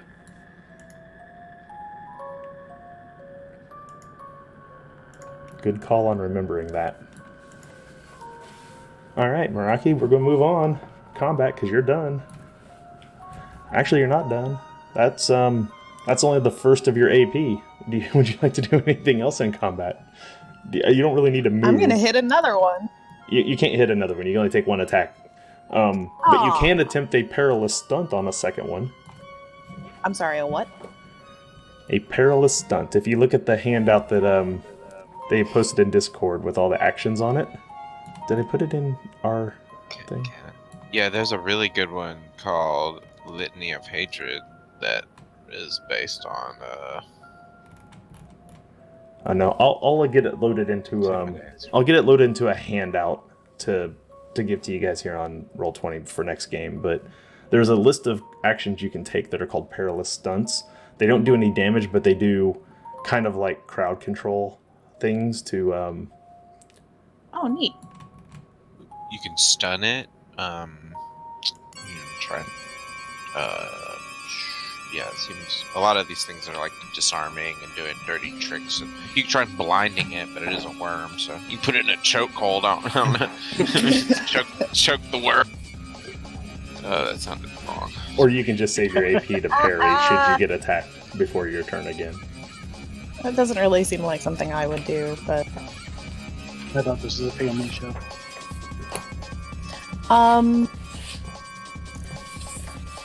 No, I guess I'm not gonna do anything like that, but if I need to move, I want to, like, put myself between me and Zelena, because she's... Okay, so you Can will I do move... that? Yeah, you can move yourself between you and Zelena, and that will put Zelena back at reach. So I'm going to just move her back to reach for the purposes of engagement. So that'll be another AP of yours. That leaves you with 1 AP left, which I would just hold it in case you get attacked on the worm's turn again. That'll bring us to Zelina. Zelina, you have a piece of worm burrowed into the side of your arm, which cannot be fun, and you're hurt pretty badly.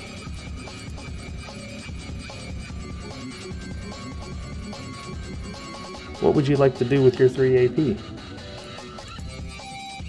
Since it looks like I only have a knuckle duster and a cane, I'm gonna have to try to dig this worm out with my fingers. Scrape it off, maybe if I can find something to scrape it off onto. Go ahead and just make a heal check. Which you don't have any heals, so you're gonna be flipped to fail. But this is just trying to get this thing out of your arm. What am I rolling then? It's heal. It's on the skills and attributes. You'll find it down there. It's under intelligence. Oh, you did fantastic. Woo! Oh, wait, no you didn't. You don't have a skill rank in heal, do you? So you're flipped to fail. Yeah. So that 0-7 actually becomes a 70 and you fail. So you spend 1 AP and you're using your cane and you're trying to pry it out of there and you realize you need a better tool. It hurts a lot. You're not going to take any peril at this point from it. You've already taken damage, so I'm not going to slap peril on top of you at this point. But you do know that the person with some healing stuff, they went into that shop right over there. I'm going to try to move into the shop. Alright, so that'll put you... I'm going to go ahead and leave you at reach, because when you get into the shop with your AP to move, you're going to end up in reach of the other one, unknowingly. But you're now up there with Nadia and with Nigel. You walk into the shop, and you see that the man who's laying there, half of his head is missing, and one of those large purple worms is now coming out of where his head kind of used to be. And it's kind of lashing around and looking for something to clench onto. So that'll take us... I'm gonna real quick before I... Yeah, that's fine. When I walk into the shop, I'm gonna kind of have, like, somebody help me. Yeah, you walk in. Nadia, it is your turn.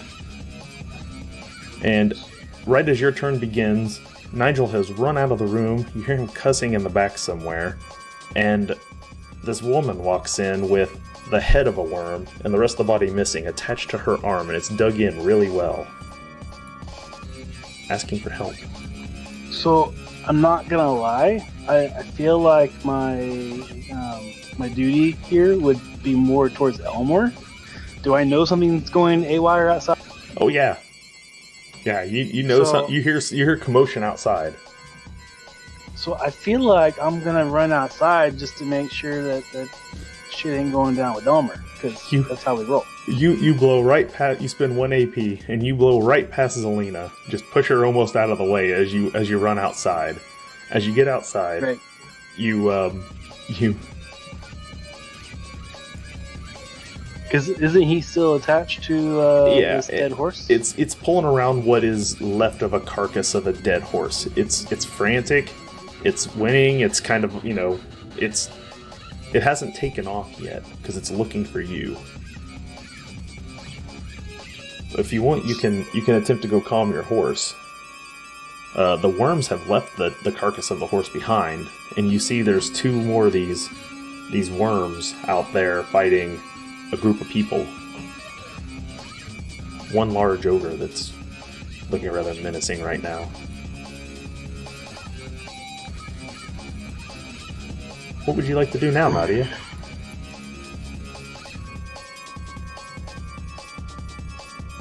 I still feel like I want to go after the horse because I am better on the horseback or on a mount.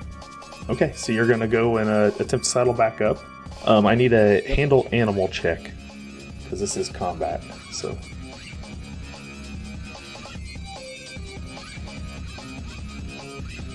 All right, you make your way. You make your way over to your horse, and you're trying to get her calmed down, but Elmer's pretty upset right now, and rightfully so. if you want to, you can attempt to fortune point this if you want. Sure, why not? Don't do it. He just wants fortune point. You didn't critically Right. though. Miss just fortune kinda point. Do you want to use fortune to get your horse calmed down? Kind of important for me. Okay, then Yeah, go I for it. think that's why I said it in chat. So I re-roll or what? Yep. Don't roll bad. Roll good. That was Oh, that- bad. That was way worse, man. Oh, Why'd you waste our fortune coin? You're fired. We need a new mounted combat expert. All right. So you try and you just cannot get Elmer settled down. You'll have to try again next turn to get him settled so you can get mounted. Or for your last AP, I will give you a chance to try to mount him while he's upset, but it's going to be hard. You're going to have to move the difficulty to hard to try a coordination test to get on top of him while he's frantically hopping around with this other dead horse kind of still strung up to him. No, I want to save my last AP if I need to fudge or something. So I guess I'm just gonna. You're just going to hold him for now. Just hold on Yeah. to the ring. Okay. So that brings us back to the top of the order to Hagen. Hagen, you've seen all this chaos start to unfold. You've got a good vantage point. None of them have charged up at you at this point. Well, actually, one did. I'm sorry. One did kind of charge up your way, didn't it? So you get one kind of in your face, Hagen.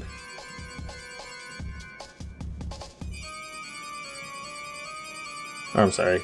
We let Everest go first, didn't we? Everest, it's actually your turn. Oh, that's okay.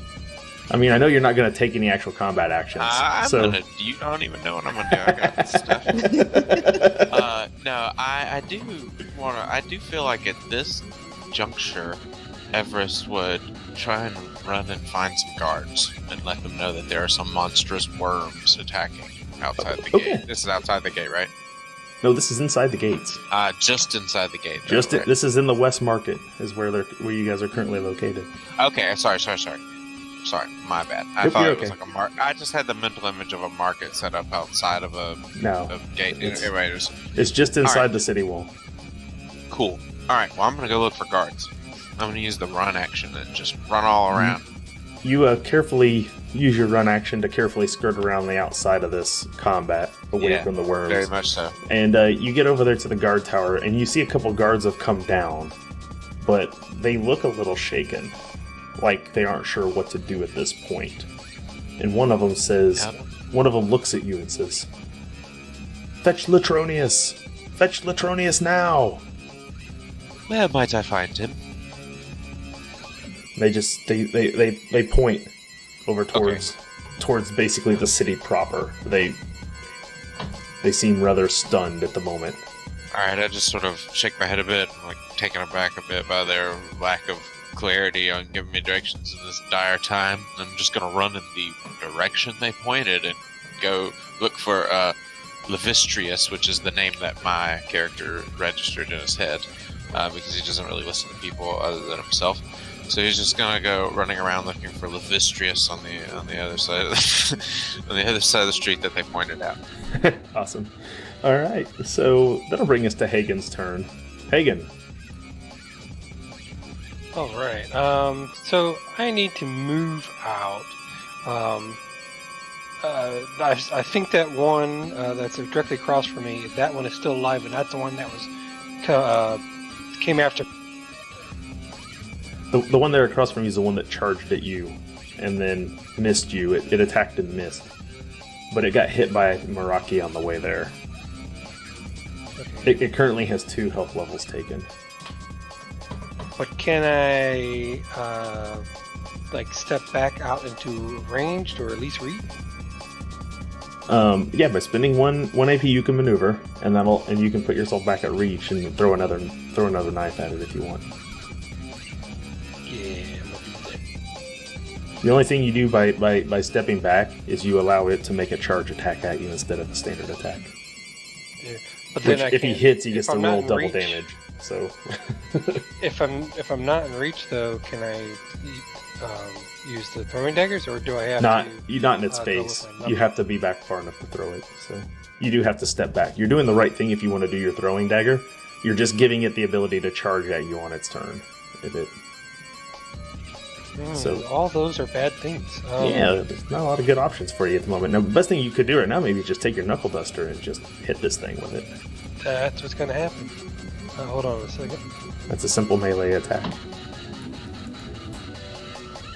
Well, I'm thinking, with a simple melee attack, do I, can I do like an aim maybe to give me the +10? That would take the 1 AP.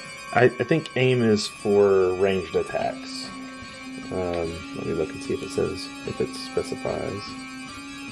Yeah, take aim. Well, it doesn't necessarily say that it has to be a range. So yeah, you can line up your haymaker if you want with a take aim. Yeah, you can do that. Was that a routine then? Correct.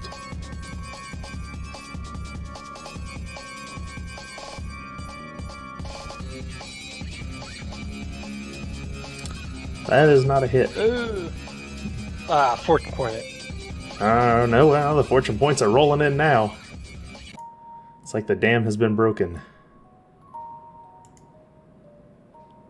Alright, reroll then. Yeah, I'm just moving the fortune coins on the...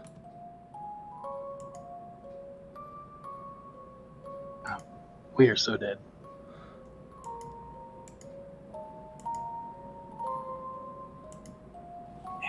Don't be such a. I mean, I'm not. I'm the type now. Oh, also, don't hit throwing knives. Yeah, I Hit saw knuckle that. duster. I will avenge you. See, this is all Dustin's clever ploy to have us all play a campaign as Chaos Spawn. Maraki and I will go on and kill things in your honor, because I know she's not going to die. Hey, that's a Hey, hit. there we go. So you see the old man Okay, come up with his fist. you rolled a 1 and Jab you have a 2 brawn bonus, is that right? Apparently. Look at your character sheet. What's your brawn score? Oh no, it's it's a 46. There's a 4 in that square. Yeah, I was gonna say that the damage didn't look right on there. Okay, so you rolled a 1. A 1 plus 4 is 5, so I'm gonna adjust it to 5. That is enough to do 1 level of damage to it, so... And I'm gonna use my last AP to. Can I ready like a, or do I do it now to like ready a parry or a dodge? Nope, you just have an AP. As long as you have an AP, you are ready to parry. Dodge is only okay. done against range Sweet. attacks. If it's any kind of melee attack, you use parry. If it's any kind of a ranged attack, it would use dodge. It's like if you throw a knife at one of those worms and I hold an AP back, which I have not been doing, he could attempt to dodge your throwing knife. Okay, so that is Hagen's turn. So it brings us to the worms. So that worm on you, Hagen, we'll resolve him first. He is going to charge back at you because he is hungry and angry because you punched him.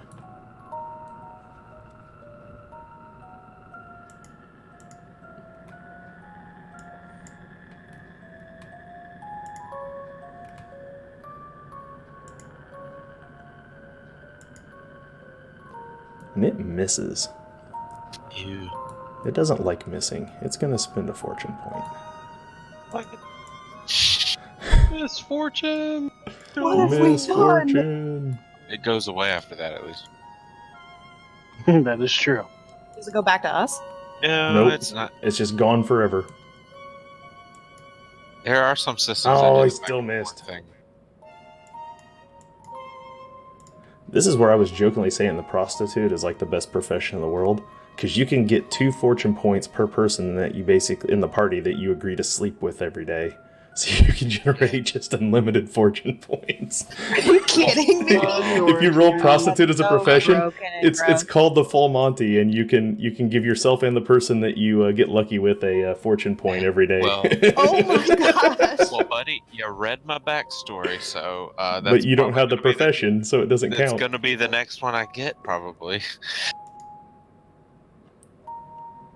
I plan. What's that movie about the really high class prostitute? Who What, plays Magic Mike? blonde lady? No, not that one. Yes, he's the Magic Mike of the Zweihander world.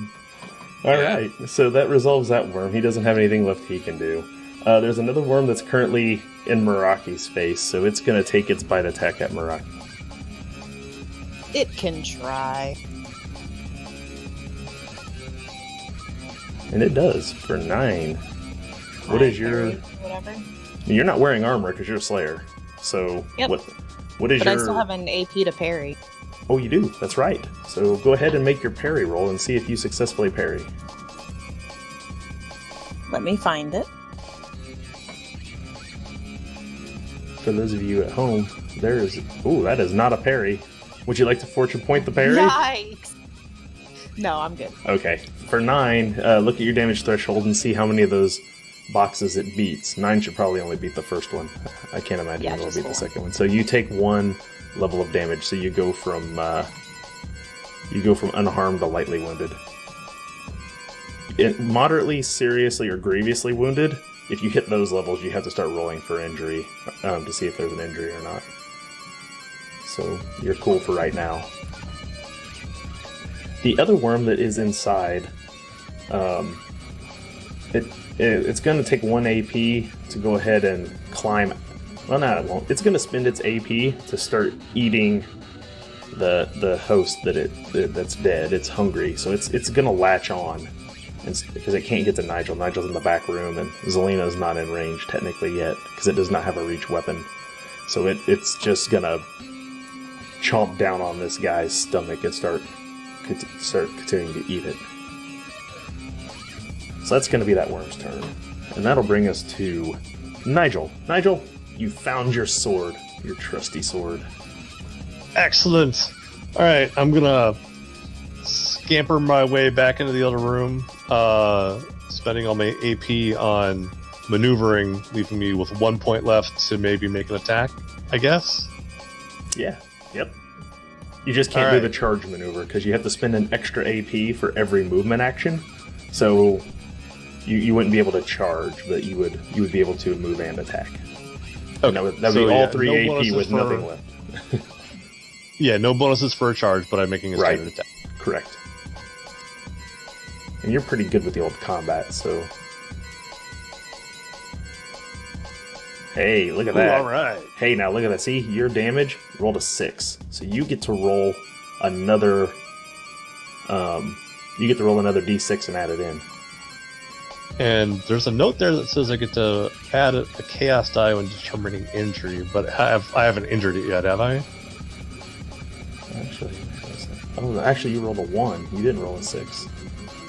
Why is it showing green? Oh, because it thinks a 1's a critical success in this game. That's why it's showing as a green. That's not... Okay. You did 7, so you did a level of damage to it. Okay, so I do roll a d6 for the additional injury. No. If you were to have done like 3 levels of damage to it, then when we roll for injury, you would be able to roll 2 dice instead of 1. You would roll 2 dice, and if either of them came up 6, you'd have injury. You understand? It's separate from damage.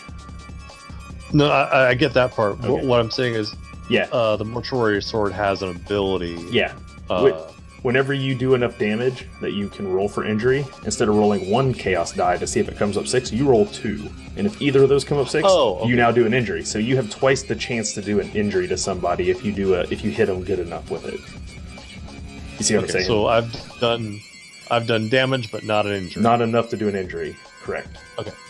I misunderstood. At first I thought you were exploding your die for extra damage, but that's not the case. That came up green because it's a 1, which it considers a critical success because this is a roll under game, which now it makes sense in my head. So Roll 20 always makes the highest number red, the lowest number, lowest number red, highest number green for some reason. Like right. In a D&D die. game, that's true because 20 is a crit and a 1 is a fail. But in this game, a 1, if you're rolling it on your percentile, is a critical success. So it colors it green, and the highest score would be a 6 in this case would be red. So if it comes up red on the damage, you've actually exploded. So fire. All right. That was a good turn for Nigel. He did a little damage. Meraki, we're back to you. You still have one worm on you, directly in front of you, and the other one is over there trying to bite Hagen. Alright, I will attack the one that's on me first, I guess. Alright, then go for it.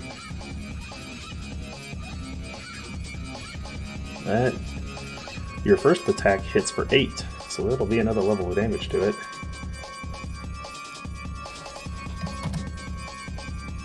You have pushed it to moderately wounded, so roll me a d6 chaos die and see if you inflicted injury.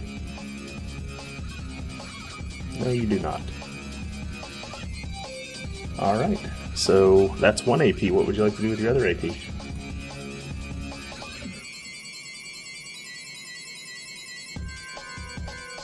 I guess I will... I guess save it, since I can't attack again, correct?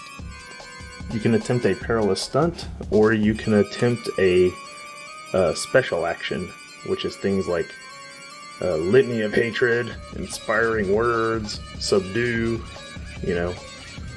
fun stuff like that. I'm still looking for what those are. The perilous stunts? Yeah. Okay, the perilous stunts are... There's chokehold. You make an athletics test, which it gets a resist to try to keep from being choked. You could do dirty tricks, where you make a guile test, and it would try to resist with awareness, and you're basically like pocket sand thrown in the eyes to blind it. There's disarm, which is not an option with the worm. There's knockout. If your foe is defenseless or surprised, you can try a knockout, which does not qualify here, unfortunately. Splinter shield, you don't really have the option for that. Stunning blow, you can make an athletics test and it resists toughness. And if not, it is stunned and it loses 1 AP for its next turn. Let's try that one. So if you want to spend 1 AP, you can attempt a stunning blow. Alright, let's do it. And you said that's athletics? Yes, it's athletics. So you roll your athletics skill. I sent you a PNG file and tagged you in it in Discord. You tried it, but it just did not work out. So, your last AP then, are you going to hold it for parry? Yes. Okay. And that'll bring us to Zelina. Zelina, the person you came to get help from just ran past you to go save her horse. And there's a gnome now with a sword who's trying to kill this worm. There's one inside the place now, eating the dead guy. This is all very, very strange. Well, now I'm inside, so I might take a risk and see if is there any kind of magic that I can... Let me look at my magic.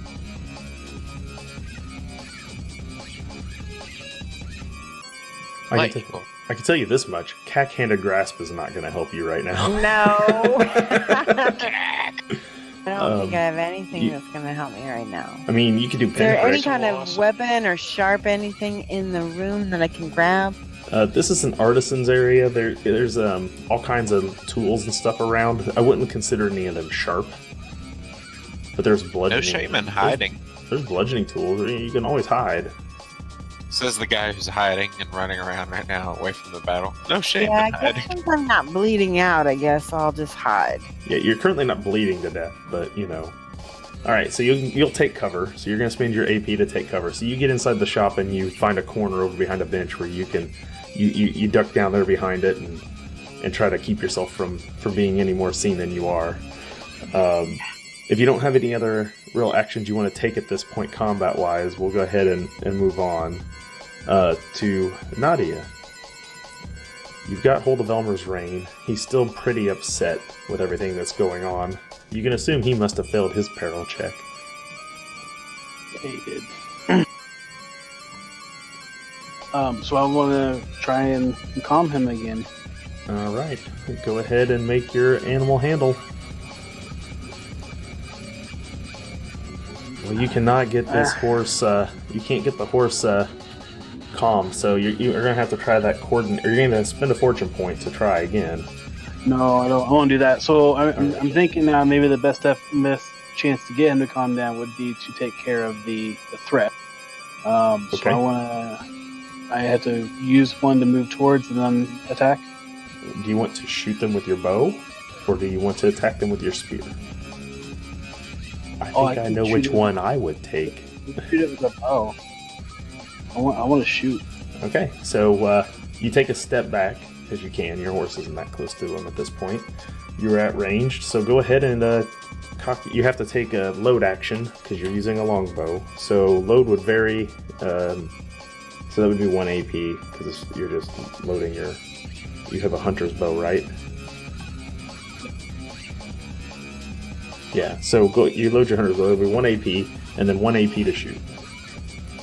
So that would be all 3 of your AP. Right. Oh, look at that!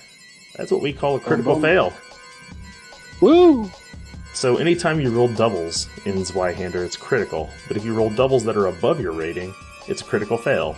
Doubles below your rating would be a critical success. So this is a critical failure. So you're aiming at either the one near Hagen or the one near Meraki, and I'm going to let you pick which one of them it is. Hagen. Roll me a d6 for a Wow, chaos that was fast. die. That's an 8. Let's try a 6.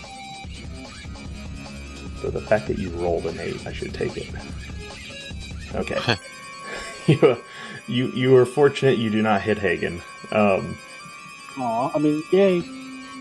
So an arrow, however, Hagen, goes whizzing past your face within inches of nearly striking you in the face. And you see Nadia back there with a bow looking at you like, sorry. So that is Nadia's turn. Hagen, it is... I'm sorry, Everest, it is your turn. Yeah, I'm gonna go look for Levicius. I done forgot his actual name at this point. Just going with what I'm gonna call him. But yeah, I'm gonna keep running in that direction, looking for this badass guard or whatever. I guess they're directing me after. You start to run down the street the direction that the guards had pointed to, and as you're running down the street, you see the people are starting to duck into any store anywhere they can to get off of the street. And you see 2 guards that are much better equipped than the ones back there at the gate, marching down the road, just a couple of feet aside from each other, with heavy weapons drawn. And you see a man in black, clad in black, walking behind them. Make just a trivial awareness check. Alright.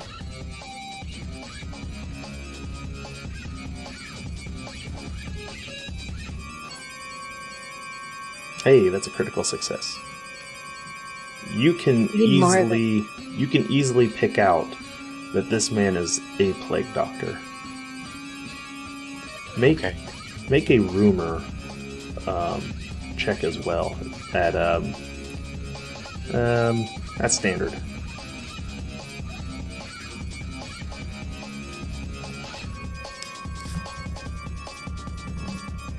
Very good. After you get far enough away from the danger, you didn't quite catch the name correctly, but you're pretty sure that Letronious or Leviticus or whatever that guy's name was they just said is the name of the local Plague Doctor. And now that you see him, you realize he's already now on his way. So the question is as the guards are yelling, "Clear the roads! Clear the roads for the Plague Doctor!" Do you have any action points left? I'll give you one, since it's all you're spending it all on movement. So About how far away am I from these from guys? them, they've just come into sight down the road. They're like a block away-ish, sort of. Okay, well, I'm gonna use my movement action to close in, but still sort of remain on the side of the road and just sort of like kind of waving my arms with a bit of an awkward, nervous smile on my face, trying to seem presentable, but Are you trying to get their attention? nervous. Yes, I want to. Okay. I want to come up to the side and I want to say, sirs, there is something very terrible happening this way with some sort of strange worms. You may want to hasten your step a bit. People are being attacked. The guards halt, and the Plague Doctor walks over your way. He looks at you. He has the big, long mask on, the hat. You can't really tell exactly what his build is, but you can tell that he's definitely not a large person at all. He looks at you and he says, "Are you the one who's seen what's going on? What are we dealing with?"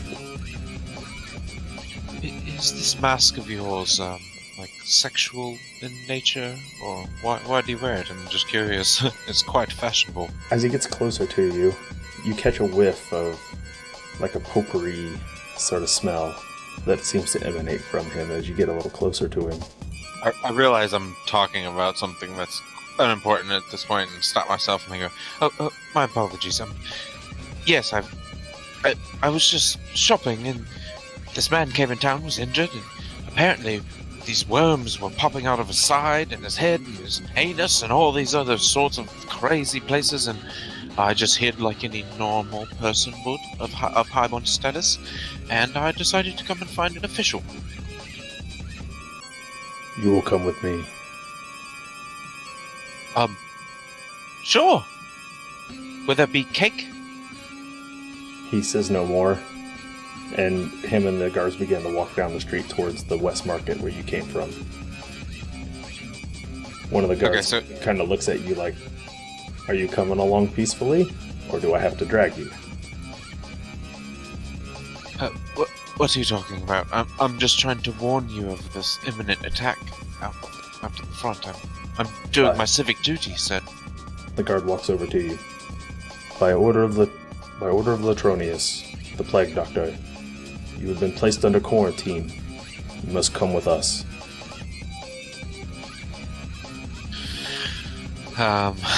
He puts his hand on his mortuary sword. How far away am I? They're kind of up in your face because you got their attention. They came over. Yeah, okay, that's good. Yeah, I mean, what can I do besides get killed, or go with them? So yeah, I'm gonna.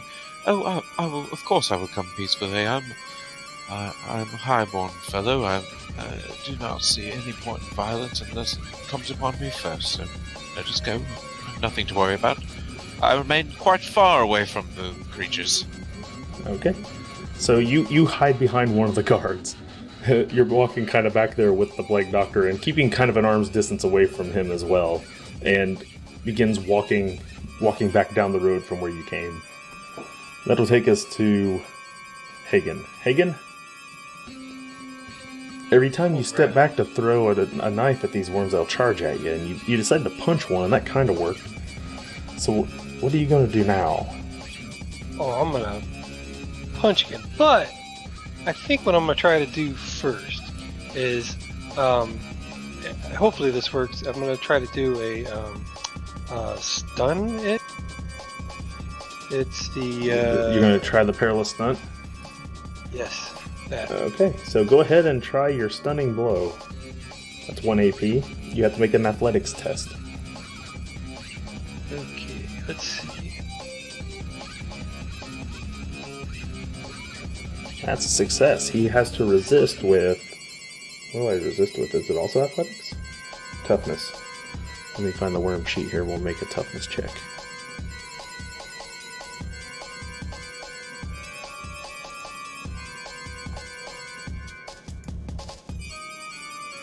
Well, I guess that's what It fails. So the worm loses an AP and is currently stunned. Nice. And I can still make a regular attack, correct? And then I would Yes. still have Oh, 1 yes. AP left. That's only 1 AP. So yeah, you can now make an actual attack. Alright, I'm gonna knuckle bust it. Hold on. So you've stunned him. Now go ahead and lay into him. I am quite surprised at the combative nature of this jester. I'm digging it. For this, he's an old man too. He's just some old, He's earning my respect. Hell yeah. and he hit it too for 6. So he's gonna do a level of damage to it. Hopefully you guys can come and save me. That'd be cool.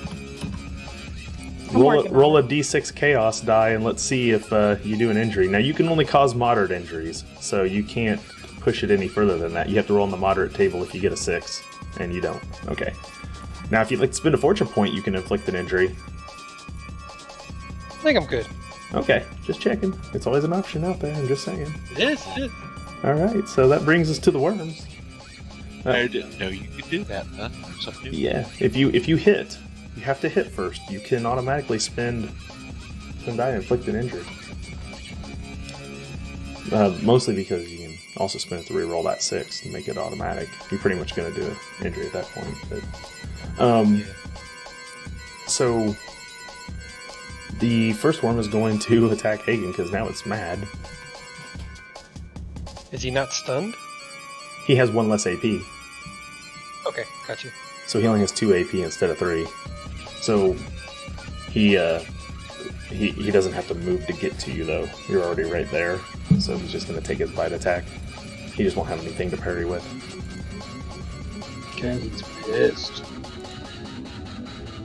He hit you for 7. Barely. Now, do you have an AP left to parry with? You didn't move, so you have 1. So why don't you try your parry, just to see if it works.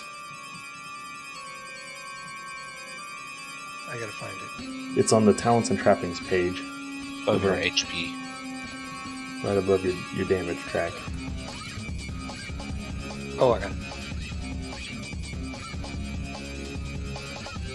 Oh! That is not a parry, so he's going to hit you, and he does 7. It's probably enough to do 1. Yeah, it's 1. Alright. So you take another level. Is that the first time you've been hit? Yes, it is. Okay, so you're not at the point we have to worry about injuries with you yet. The second one is on Meraki, and it's going to once again attempt its rebite on Meraki.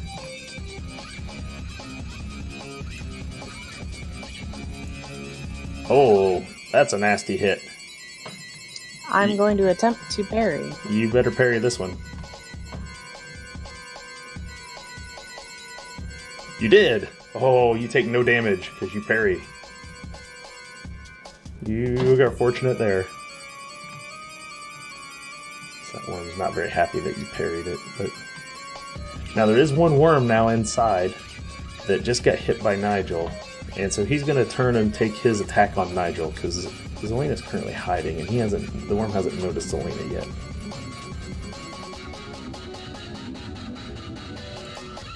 Alright, I have no AP left for dodging or parrying or whatever, so... And he I'm missed just- you, so you're fortunate. Awesome. So that takes care of our worms. So that brings us to Nigel. This thing takes a snap at you. Oh, I stab it. Stab it good with that sword. Stab it back.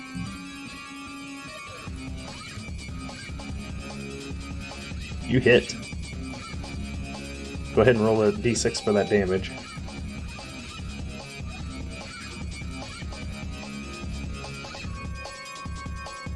And add your combat bonus, which I think is 5 or 6 for you. Looks like 5.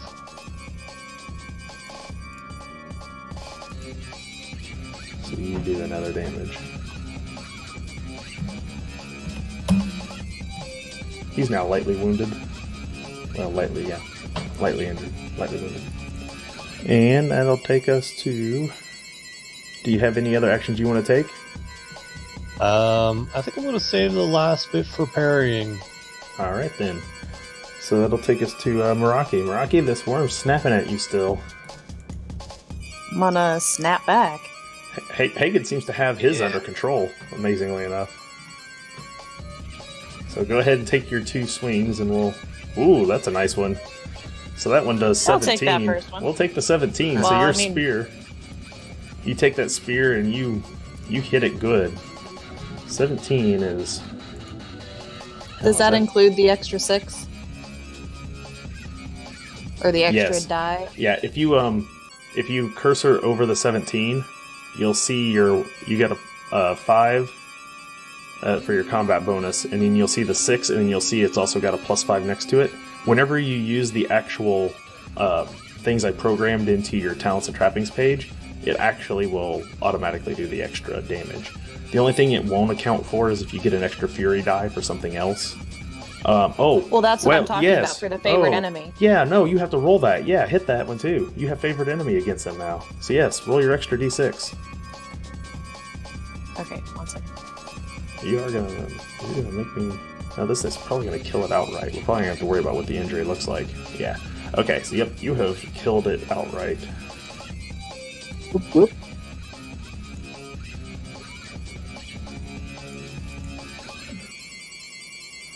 All right. You no longer have any worms on you. You have 2 AP left. If you want to, because it's under the movement section and not action, you can make a charge. Movement times 2 and add a d6 fury die to damage if you want to charge at one of the other worms. Can I technically charge if it's still like within my range? Like if I charged the one at Hagen? Because I know in other games you have to, if you're already in range, you can't charge. No, it doesn't. It says you charge at movement times 2, so yeah, you would have to probably be further away. So, but you can move over to engage into it if you want to. Because you and Hagen are technically a little bit further apart there. He kind of had backed off a bit, when he was throwing knives at it, and then squared up and started boxing it. Yeah, I will move over to engage that one, I guess, next round. You cannot make multiple attacks with additional AP. It's kind of an optional rule, but rules is written, you're not supposed to. Just getting ready for next round. I was answering Nigel's question from the chat there. But yeah, no, you're good to go. So you're gonna just move over and prepare for next round. Yeah, and then I should have one left. You have 1 AP in case it turns on you. Yes. All right, so that'll bring us to Zelina. Zelina, you've taken cover inside this shop. There's a little gnome there now with a big sword there, just hacking away at this worm.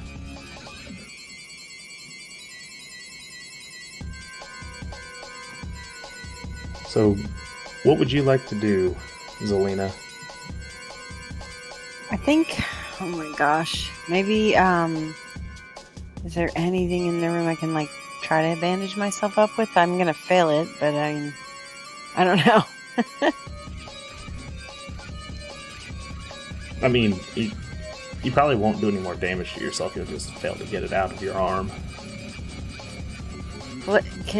So, people are still fighting. I'm just gonna keep covering then. You're just gonna hold your position? Yeah. Alright, so you go ahead and just hold your position. It's working well because the worm doesn't know you're there, so you got that working for you. So you can just take cover. Armor, it's like. No, yeah, you don't have armor. You're not a warrior. There's no reason to get any more. Everest is doing the same thing. He ain't getting any more involved than he has to. So you go ahead and stay covered. Nadia, you got your bow out. Are you gonna load? Let's load and shoot. All right, you load and shoot at the one on Hagen.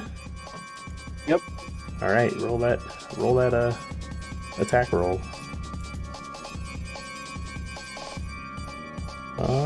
Do you miss? Hey, at least I hit him again. Yeah, at least you didn't almost hit him this time. Would you like to spend a fortune point? No. All right. Whatever. Can I be that way? Can I try the horse again? Or that? I'll let you spend another AP to try to calm your horse down. You haven't moved that far away from it, so.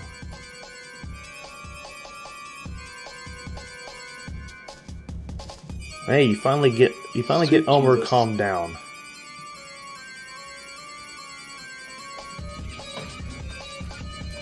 For your last AP, if you don't want to have anything to parry with, I will let you mount the horse. Yeah, I mean, I'm a decent distance. I'm gonna mount. Okay. Yep, you can get up there without any problem. You've got him calmed down, so. Because even flip to fail, that 20 turns into a 2, so you're good to go. So you finally get back up on top of your horse. Now the horse 1d6 extra damage only counts for melee. It doesn't actually improve your damage from bow and arrow any. But if you want to pull that spear and charge into combat with it from horse, you'll do an extra d6 fury die. Should you hit. Alright, so Nadia, that takes us back to Everest. Everest, you, the Plague Doktor, and the guards finally make your way to the market area, where you see the combat still is ensuing. Some of the worms are dead. Those of you in the market, minus Nigel and Zelina, you guys can't see from where you are, see two guards in really, really fine armor with shield and mortuary swords come walking in with a man in black. And standing next to him is the elf that you saw here when this whole thing began.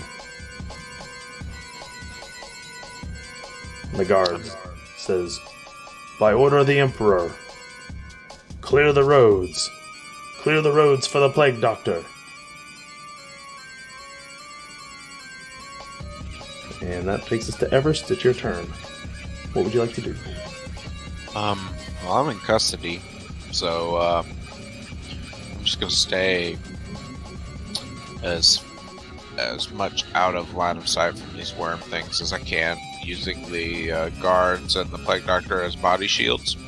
That's fine. And I'm just gonna sort of hang out and see what happens. And if I save some my AP for defensive maneuvers, but if I see an opening to where they all seem distracted, I'll consider hightailing it, but I'm not sure yet. So yeah, hold my action, basically. All right. Or not hold it, but pass, you know. Okay, so you're pretty much just gonna hold. Hagen, it's your turn. Alright. Let's I'm guessing that I probably can't do the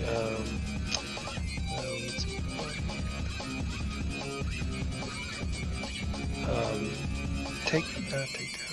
Where they at? The worm still has only 2 AP because you clocked it with a stunning blow. Like, you don't have to redo it. He has to pass a toughness test on his turn to get rid of that loss of AP. So he's technically stunned until he passes that toughness test. Yeah, that works.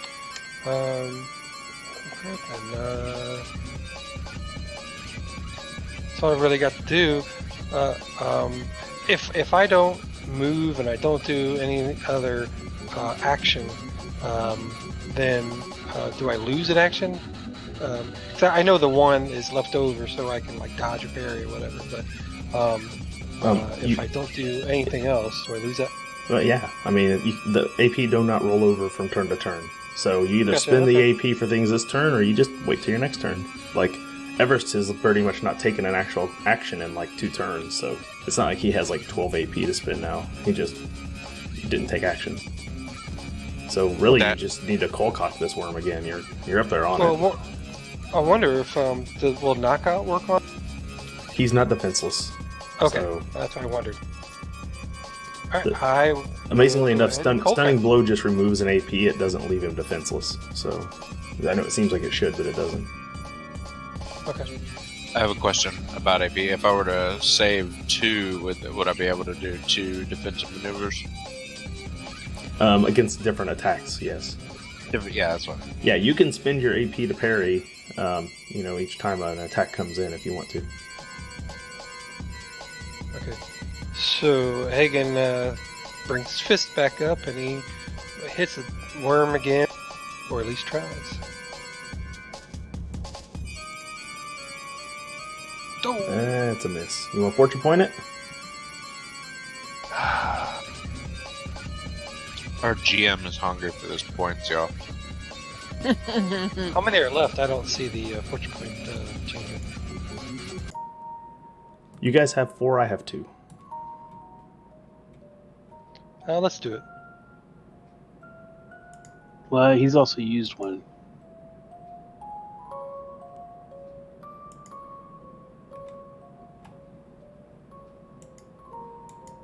Oh, shit. You missed, but that'd have been some hella damage. Did that thing explode twice?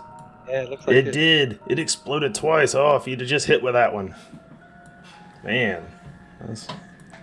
You missed, though. Sorry about you. Alright. But he looked really cool doing it. Yeah, he did. Alright, so that'll take us to the worms. So First one's gonna take its first one's gonna take its attack on Hagen because it's the one there outside that he's been fighting this whole time.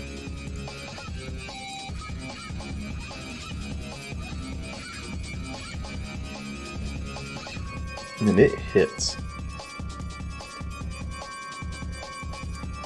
Make your parry roll.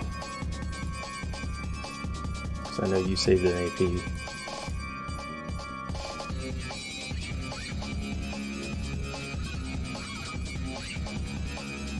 You successfully parry, which makes me sad. I wanted to spend my fortune point to, my misfortune point to maximize damage, but I didn't get to.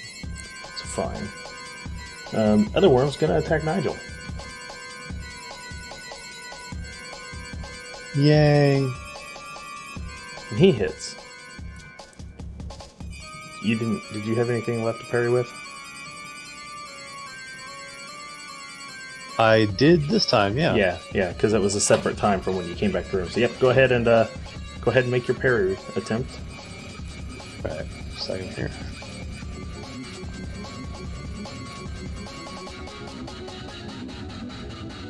Sorry, I have no idea where that is. It's on your Talents and Trappings tab, which is the second tab of the character sheet. And then over on the right side, you'll see Dodge and Parry.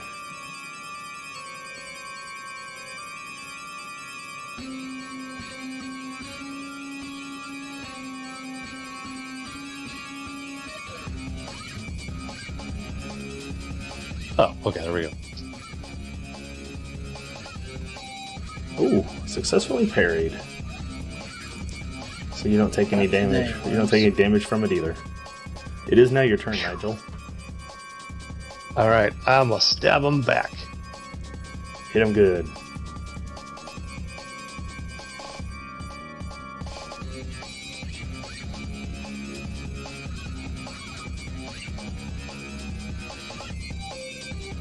You hit. Go ahead and roll a d6 for that damage and add your combat mod. Or you could just, like I said, under your Talents and Trappings page, you can just roll Mortuary Sword on there if you wanted to. Makes it easier. But... Okay, 5 plus your 5 is 10. So you do another level of damage to him.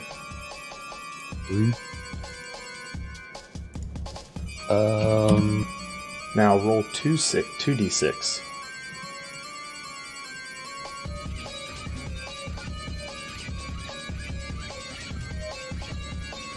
Oh my lord, look at that. Holy cow. Alright, so I do have to... Those explode? No. These are chaos dice to see if you inflict injury, which you just rolled 2 6s. So we're gonna find an injury chart real fast, and we're gonna see just what you just did to this poor worm. Choked your worm way too hard.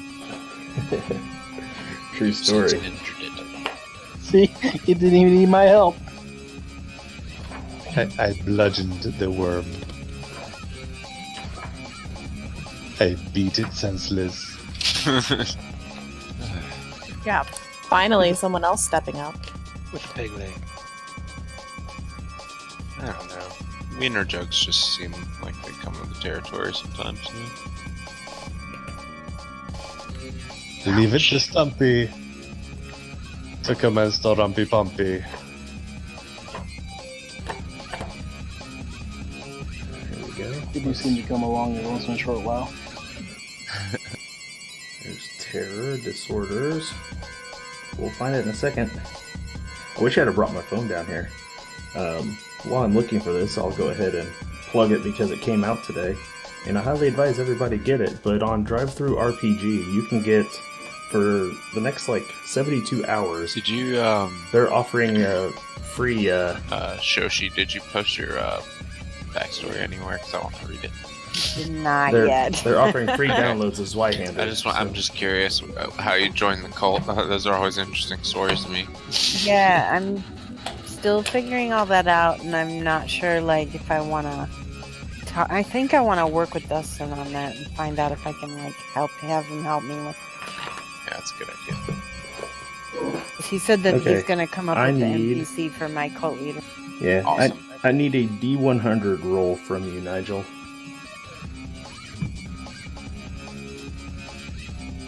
A 19.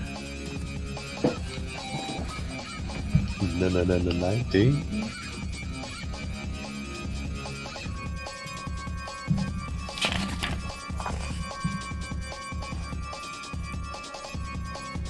Okay, you deliver a cerebral contusion to it. Whoa, Nice. Because you rolled a grievous, I rolled you up a d6 because both of your chaos dice rolled up 6, so I bumped you up a table. And it lands on cerebral concussion. Until fully recuperated, it is unconscious. So you knock this thing out cold, you hit it so hard. And after surgery, and this might be interesting for you to hear, Meraki, because this is kind of funny. If this were a person and you were going to do surgery to save it, if it was successful, they would gain the Dunderhead drawback. So maybe that explains why Meraki has Dunderhead as a drawback. Maybe something like this happened to her at one point in time. So you knock this worm out cold with one hit. It just, boom, unconscious. We could take a prisoner and interrogate it. It's a worm, sir. Fill out the plans, worm! So, You speak worm? Meraki, it is now your turn. There is the worm that is on Hagen, and you are within range to take your quote-unquote 2 swings. Since it's unconscious, do I just automatically hit it? No, that's the one on Nigel, and the one on Hagen's still very much alive and has not. It's stunned. It's a little woozy, but it's not dead. Okay, yeah, I'm gonna attack the Intact. one next to me, so the one on hit.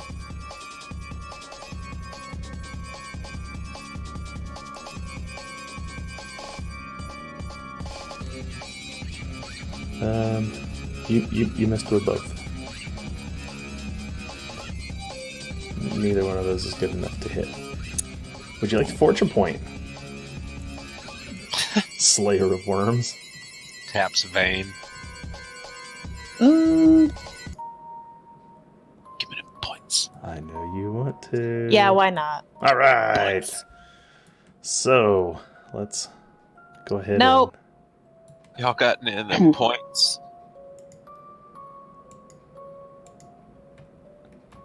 I'm the same way though. If I'm like running a Star Wars RPG, which has like the force destiny points or points same. and stuff back and forth, All right, I'm the same way. I'm just like, come on. Did both your rerolls miss too?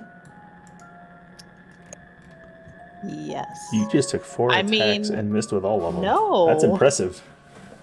Okay, well, Flurry of misses. We still have what, 3 fortune? It's the bloodlust clouding my vision. hold on. I see it. I see the Worked up. problem here. I should have checked your sheet before we started. Yeah, I figured her attack rating would be higher than 46. That's about what mine is.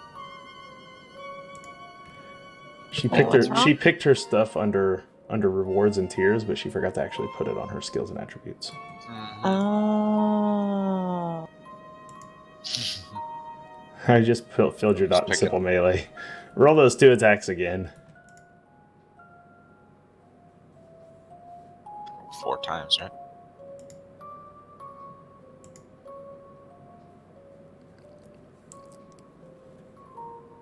She still missed with them. Roll 2 more.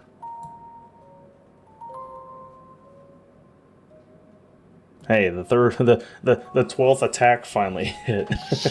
But you did respend your fortune point, so everything still is even with the bank, but you did. But now you see how it's showing your simple melee is 10? That because you have a rank in simple melee. I should be seeing Right. 10 Okay, up there, so and I my just rating realized you went up didn't to have it. 56. Yeah, you're 56 still a instead of miss. 46, but you're still in. That one finally did hit for 11, so So the 56, a match like that doesn't hit. It has to be below. what? Well, that would have hit, but because of the Oh, skill, I get to roll yeah. both weapons and then just Her- take the better. She's taken the better of those 2 attacks, and so the damage 11 is better than the damage 10. It actually does 1 more level of I damage see. because of it. So with her woodsman's axe, she actually kills this last one. Okay, sorry. I was confused. So outside, all 3 worms are now dead, and the one inside is unconscious. So at this point, we will drop to roleplay as the witch doctor walks in with the elf and 2 guards, and he points at the group of you. He says, "Into the shop, now."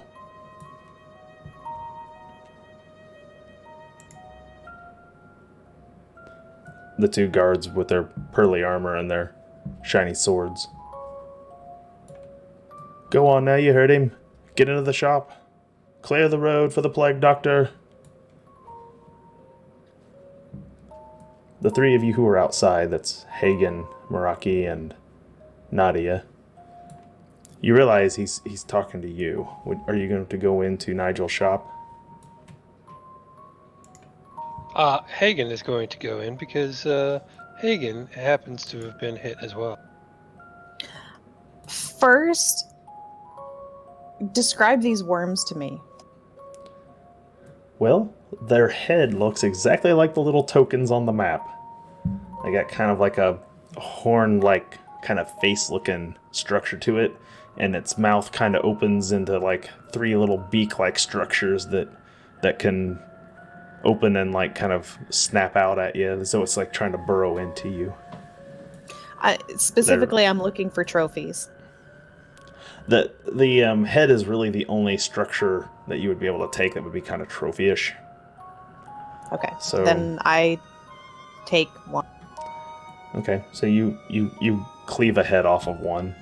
Yes. You grab it. Are you going to walk into Nigel's shop? Sure. Okay. The other guards. What the hell, woman? The other guards from the that were stricken with peril are finally regaining their nerve, and they stay away from the worms, but they walk over and get over there to the shop and get everybody off the street. The Plague Doctor, he walks over and takes a look at the worms and kind of kicks one with the edge of his boot. Looks over at Nadia standing by her horse, which is still strapped to what's left of the carcass of the dead horse. "You need to get inside now." And who are you to tell us this? "I am Letronious, Plague Doctor. My word carries the weight of Emperor Hans III. And that means what to me? Oh, shit. You have been Running contaminated." inside, woman. Come with me.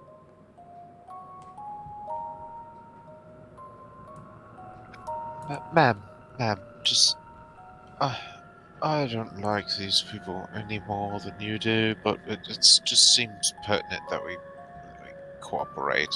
Otherwise, we might cause more of a ruckus than we've already been in. Don't you?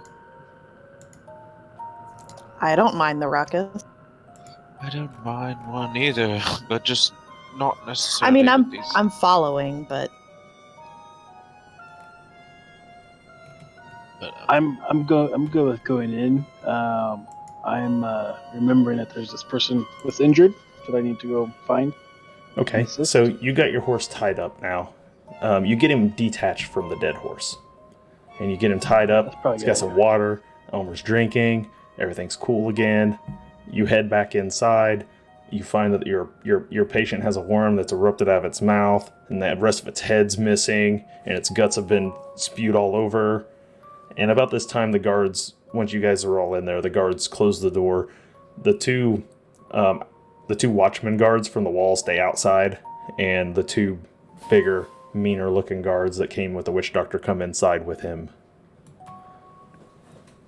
By this point, I'm trying to not touch anything because I actually haven't been anywhere near all of this, so I'm just going to take my new scarf and completely wrap it around my face and stick my hands in my pockets and try not to touch anything.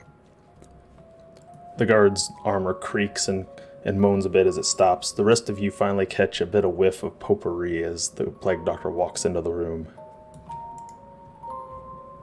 So, as he walks in, he kind of walks in, and Nigel's already just like, "Oh, look at the floor! Oh, there's all the guts everywhere, the brains! I got to... I'm gonna get a bucket." Lena comes out from behind a table with the worm still kind of attached to her arm. She wasn't able to get. The Plague Doctor looks at you. You've been injured. You don't say. I've got a bit Come. of something. Hold on. Sit. He motions to the table. She sits down. Do I see the one that's still alive, but like the worm that's still alive, but just The Plague Doctor reaches into a belt pouch and begins to pull out some surgical tools, and very quickly and easily removes the head of that worm. And he takes it and begins to look at it. I very intently study him while he's doing this. Just trying to learn what I can. You marvel at his level of skill. He looks... Someone needs to begin to explain who has brought this wretch into our city. Hey, I just found him. He was on his horse. I'm not sure what happened to the guy. I just found him out around. Thought he was injured. Brought him here, and then words came out of his mouth and his horse. You found a man suffering from plague and brought him into a city? I didn't know what he was suffering from. I knew he had his boils that didn't look quite right, so I brought him to come see the barber surgeon. Admirable. Your desire to help people, but foolish you are. By order of Emperor Hans III, I'm placing you all under quarantine. What? Is that like prison? Similar. Sir, can I just burn this You wound can try. closed or what? Come here. I He go looks- over to him. He goes ahead and makes an attempt to heal up your wound as well. I mean, the It's- horse and I are pretty far away from everyone, so we're good. We didn't have much to do with it. We cannot take any chances. Honestly, We do not know the vectors by which this man was contaminated. We cannot afford another orc smolt to return to Huttenberg. Do we know who this man was? Do we know nothing? He begins to carefully pick through what's left of the guy. I just wish you wouldn't have made me come in here because I had no contact with this whole situation at all until you made me come in here. So this is Be quiet. I'm concentrating. Uh, He goes back to digging Yeah. through. He pulls out a blood-soaked piece of paper. He carefully unfolds it.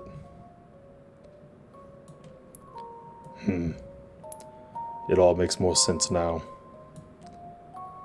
This man is a bailiff. Are you aware of who bailiffs are? They work for the courts. They work on behalf of the Emperor to conduct a census and collect taxes.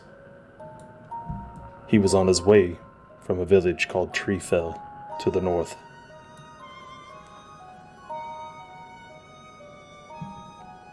Treefell, I remember that.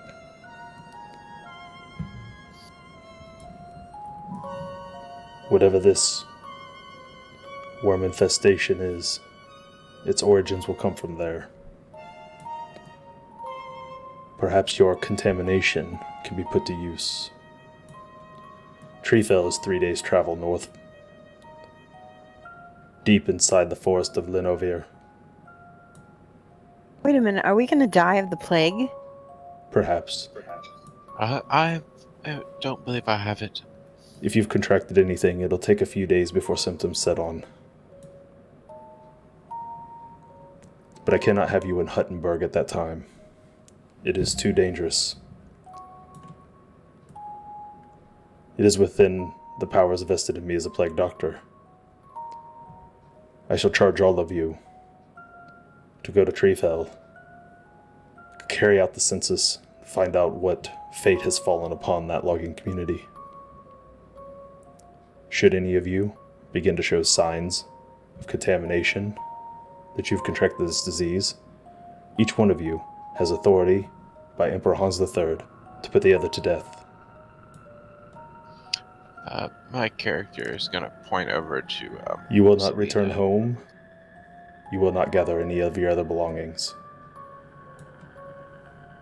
When we leave this shop, you shall take the things with you have. You will begin on the road immediately. You will wait outside the gates. Supplies will be brought to you. Do you understand? Can we send word to people who might be waiting for us? Yes. Family and loved ones will be compensated. You will be paid a bailiff's wage for your time you are gone, paid directly to your loved one of your choice. Upon your return, successfully carrying out the census, collecting the taxes from Treefell, and reporting to me should you return healthy and passing inspection. Then you will be free, taken off quarantine. Well, I do believe maybe you could go ahead and execute the ones here in the group that have had the most contact with the worms, and just in order to save the rest of us. Screw you! You could be sick.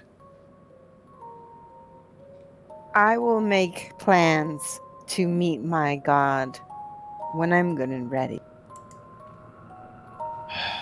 Okay, just don't touch me, okay? I don't want to contract it. All of you, no one touch me. I really want to throw my trophy head at him.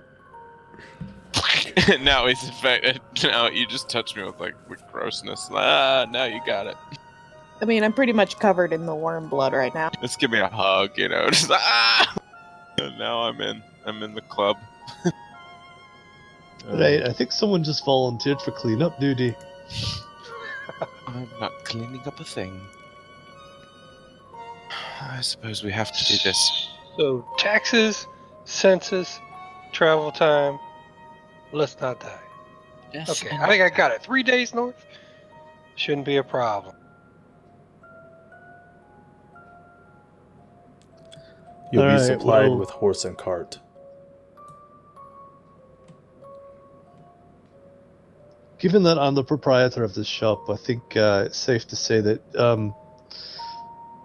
you can take what you need, but write it down. Expect to be paid at some point. Oh, if I... never mind. I'm sure I've stolen something at this point. Your shop will be condemned. Oh no. What is it that you have here? Standard wares, trappings, all decent quality. When you I'd say, return, should you return alive, you'll be compensated for the price of your shop and your wares. right, thanks. Okay, so take what you need.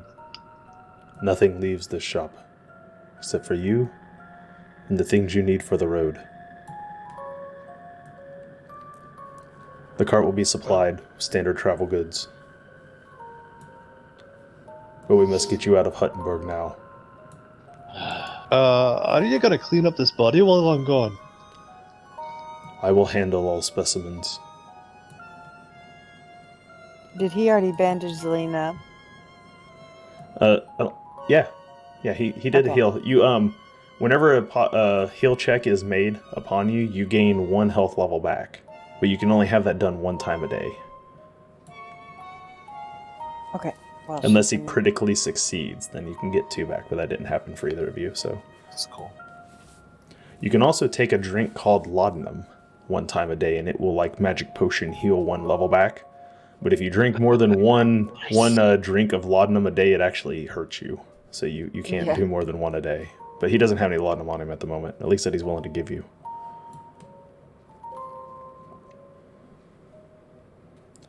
We'll give him the pretty boy for a bottle of them. Time just I'm worth far unhindered more right than now. that. So you guys gather up what personal belongings you have on you, which we will assume is mostly what's under your trappings. You put in a few requests to him and the guards for things you think you'll need for the road. And you are promptly then escorted out the west gate of Huttenberg. You wait for about 20 minutes or so, and pretty soon a horse with cart pulls up out of there. Nadia was allowed to, in fact, requested to take your horse with you. He doesn't want it left in town either, since apparently horses can contract this. And you can attempt to ride on your horse if you desire. And everyone else then will have to board the cart. And we will begin the travel rules, and then we're going to wrap up for tonight. Sounds good. But I want to see what your fate of trying to travel down the road is before we wrap up, so I know what to do for next game session. I want to initiate, telling everyone what my name is and asking what everyone's name is. Yeah, go ahead and roleplay for a second Wait, while I get like this set up. Yes, just no sense in being strangers here since we've been tasked on this dangerous mission. The name is Everest. I would shake your hand, but again, please don't touch me. And madam, I do apologize. It was out of fear earlier when I suggested that we execute. Zelina narrows her eyes at Everest and kind of peers at him. And she says, name's Zelina. Zelina, okay. Beautiful name. Hagen gets up in the cart, kind of sits down, like Indian style, his legs folded down. He has a coin in his hand with two daggers on one side and an X on the other, and he's flipping it through his fingers. It's like, my name's Hagen. Obviously, I'm the jester, but I'm not a... Cut out after you said not. Not a jester, but... Or, I am a jester, but not a fool. That's perfect. Take you long to come up with that one? Most of my life. Quite the knife thrower. I've had practice over the years. And you, a most proficient warrior. What would your name be? Meraki. Rocky. I'm Quite sort of fearsome. off. I'm just sort of off to the side, like cleaning off my weapons before I pack everything into the cart. Not really paying much attention to the rest of you. Yeah. Look over at Nadia, riding on her own horse. It's a beautiful steed you have there, ma'am. It is, thank you. But I mostly ignore the group. I'm used to being by myself. I'm kind of closely watching the group, but I'm not really interacting with them. Ma'am, we're exchanging names at this point. Do you mind if I have yours? Everest is mine. It's Nadia. Try to forget it. And I just completely disregard the gnome because I think they're disgusting. It's more savage than me. Wow. Rude. Burn. All right, so you guys get your little bit of small talk in, and pretty soon the horse and cart shows up. The two guards come out escorting it along with the Plague Doctor. You'll notice there's some large barrels on the cart already, and a few bags of travel goods, rations, things of the sort to get you there and back. Nigel's gonna busy himself with taking a quick inventory as he's being ignored. I feel bad eventually and just go, hey, well, what's your name, sir? He continues to ignore you. Alright, Hey, see what it Dustin, is. we don't have the travel map. It wasn't vocally racist, okay? I kept it inside. So the No, it's Plague Doctor says to you, he goes, should any of you die en route or have to be put down, this barrel here contains lime. Bodies are to be buried no less than 5 feet deep, preferably in a box preferably covered in lime. Close it up. Bury them. Do not mark the graves. Make your way to Treefell.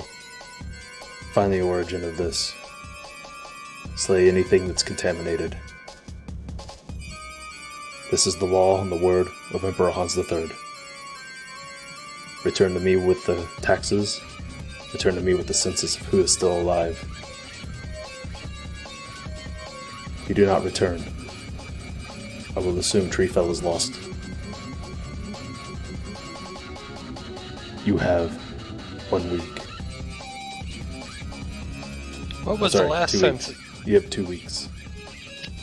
But what if we don't do good with timelines and deadlines and such? I'm really not much for them. Fancy man, hold on.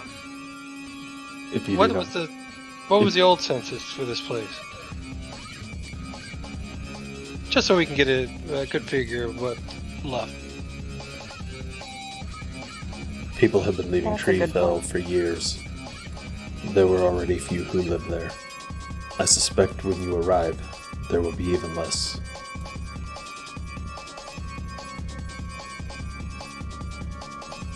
I am not privy to the census in Treefell. The bailiffs collect the information. Those are taken back to Valandria, where they are tallied, the taxes collected, stored in the keeps of Emperor Hans III. My job as Plague Doktor is to seek out any potential return of the Orc's molt. Yes, alright. All this is quite alarming, but I suppose we can accomplish it. I suppose we have to.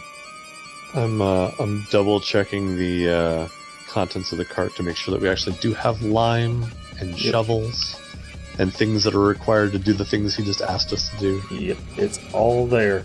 Plus some food rations, blankets, things like that you'll need for the road, a tent. Just looking around in the cart. Ooh, where are the limes? And Nigel finally speaks up to me and he says, not that kind of lime. Oh. Well, I just wanted to make a drink. Good luck. This is all very unfortunate. May the custodian be with you. They go back in, and you hear an order given to close the gate. The second order you hear, muffled as he walks away, is, if they do not leave, shoot them on sight. That is the last you see of any of the Plague Doctors. You see up on the wall, guards with muskets, a couple more with longbows. They're all looking down at you, waiting to see the cart leave. Yeah, Hello, chaps. they didn't even point weapons at me, and I cooperated at first, so I'm definitely cooperating now. Does All right. anyone know how to pilot this vehicle? So, overland travel in Zweihander. I haven't moved you guys to the thing yet. I moved me, and everyone at home can see it, but I haven't moved you yet. Hold on a second. Yeah, slide that player. Come on now. So yeah, there you go. Now you're looking at the correct map. So overland travel in Zweihander actually has a nice mechanic. Every time you travel, someone in the group, whoever is available, will have to be the scout. And that person will roll their stealth skill, and they go up ahead of the group and look for danger. And Nadia is already well aware, because we talked about this before over the last 2 weeks, exactly how properly set up that character is to be scout. So Nadia has already moved herself into the scout position. But we do need someone, and you can check your character to see if you have any navigation skill, to be the person to set a course. So of the rest of you, because no one can do 2 rolls, you all have to pick an individual roll, will be the person who's going to be the guide. I'll be the Zweihander. That's all I can do. I'm certain the fop is just going to be riding. I doubt he's going to be of any help in this regard. He's going I'll to be the compass road. Headache. You would be giving out free massages if everyone wasn't infected, but him. I'll roll because I mean maybe my perception will help me like at least find the way there. So if you're not good at navigating, then your other role is survival. We need someone to be the survivalist, and this is the person who sets up camp, finds a good place to break camp at the end of a day's travel, prepares the food, things of that nature. Now, if no one's good at these things, then you just simply have to pick somebody with the best base skills. So yeah, if there's no one good at navigation... I have survival, actually. Okay, then, yeah, say Meraki ought to be good at that. So Meraki, go ahead and move yourself onto survival. And where did the token... I can't. I You surprisingly would be very good at it as well. I have a 6 perception bonus or something, and plus another +1 checked in as my specialty. For which one? For perception, I would be really good at survival too if... Okay, so you want to be the no one guide? had it. It's up to you and I Zelina roll to first decide. the guide too. Oh, no, yeah, okay. Do you have navigation? I have scrutinize. Navigation also is a flip to fail. Just keep that in mind. Oh, yeah. Okay, Who's got the best score? I have a 5 intelligence. Right? Go ahead. Not bonus, the actual score. Yeah, 40. Because navigation's under intelligence. So who has the higher 39 intelligence? intelligence. What does the fob got? I have a 40 intelligence. I'm only 36. So yeah, whoever has the I- best score needs to go under guide. So I actually have navigation, and stealth isn't a flip to fail. Okay, so would it move be yourself better to for me guide. Guide? Yeah, I guess move yourself to guide. Because you actually can do navigation.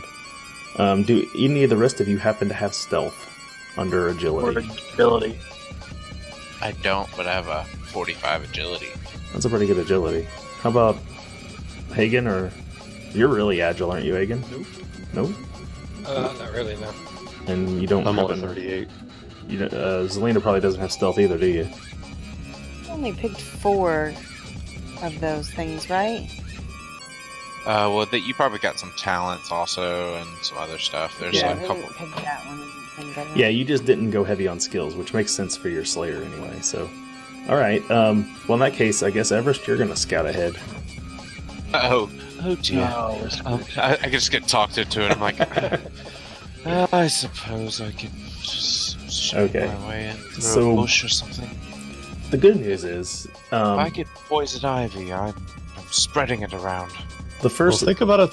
Think about it this way. At least you'll be far away from us other infected. Yeah, so So- I'll put poison ivy on your socks. This is a rather short leg. The first 3. It's a 3-day travel. The first day is a rather easy day. You're going down a pretty well paved road. It isn't too hard to navigate. It's actually trivial.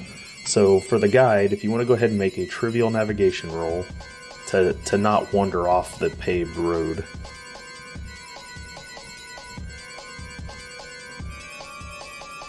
I swear, if there's a paved road and we still get lost,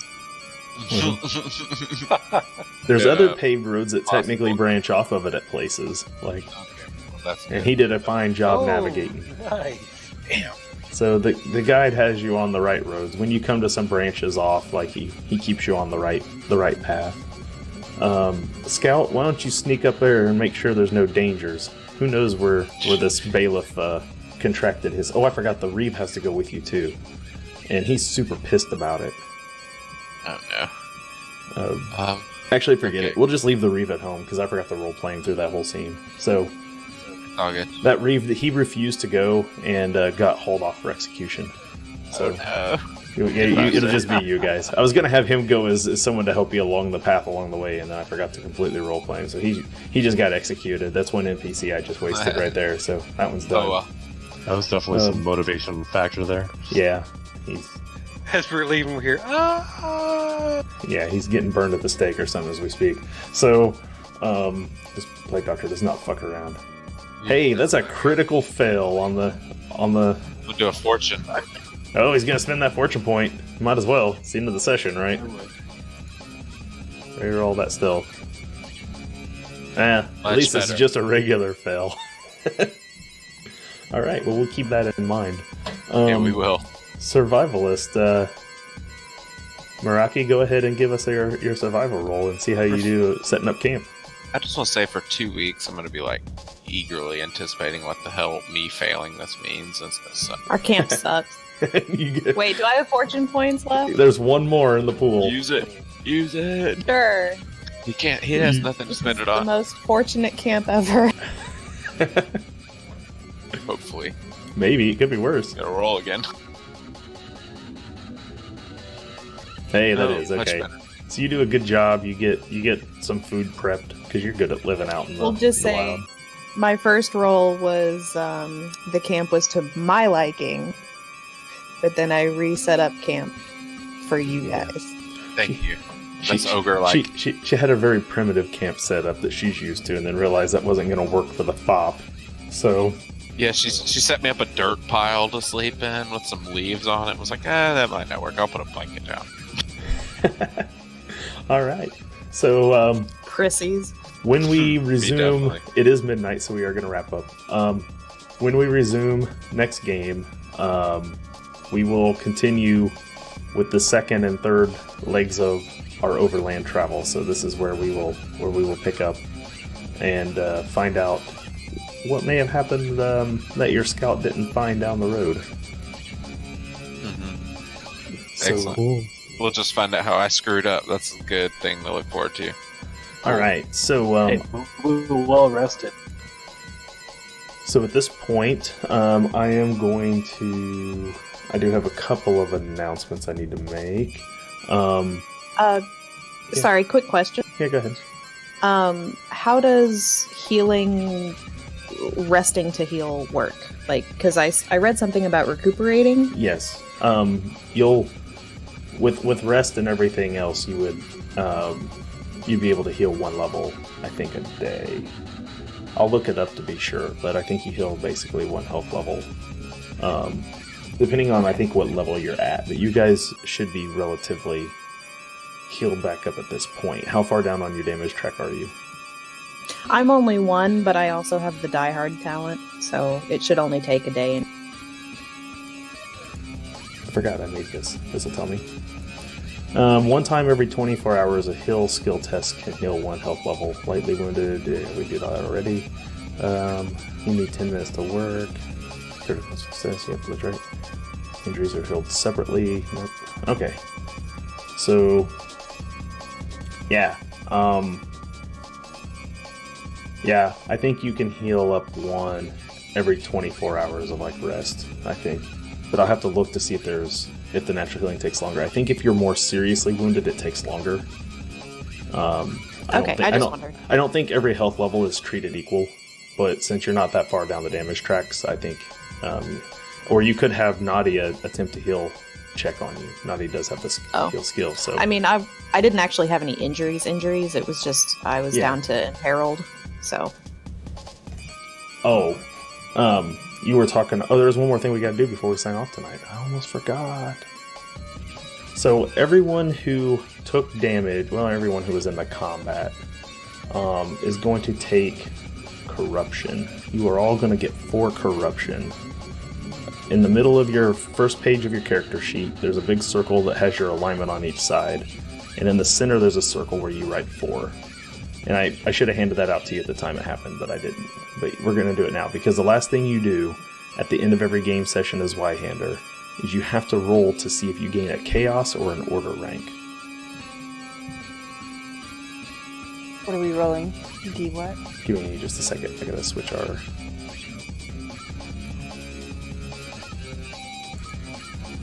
Let's put this back here for the moment. Okay, so everyone is currently just at a 4. I don't think anyone did anything extra gruesome that would require more corruption than what you had. I don't know that head cutting thing. Actually, I will. Everest, you actually are only going to gain 1 corruption, because you really did a pretty good job of staying out of all of it. So Yeah, a good job of being useless. I get rewarded. corruption kind of represents chaos's tug at your soul, from either getting injured or bloodied or just seeing horrific things. Like it taints your mind and your body. And what you have to do at the end of every session is you have to roll a d10. And if you roll under your corruption rating,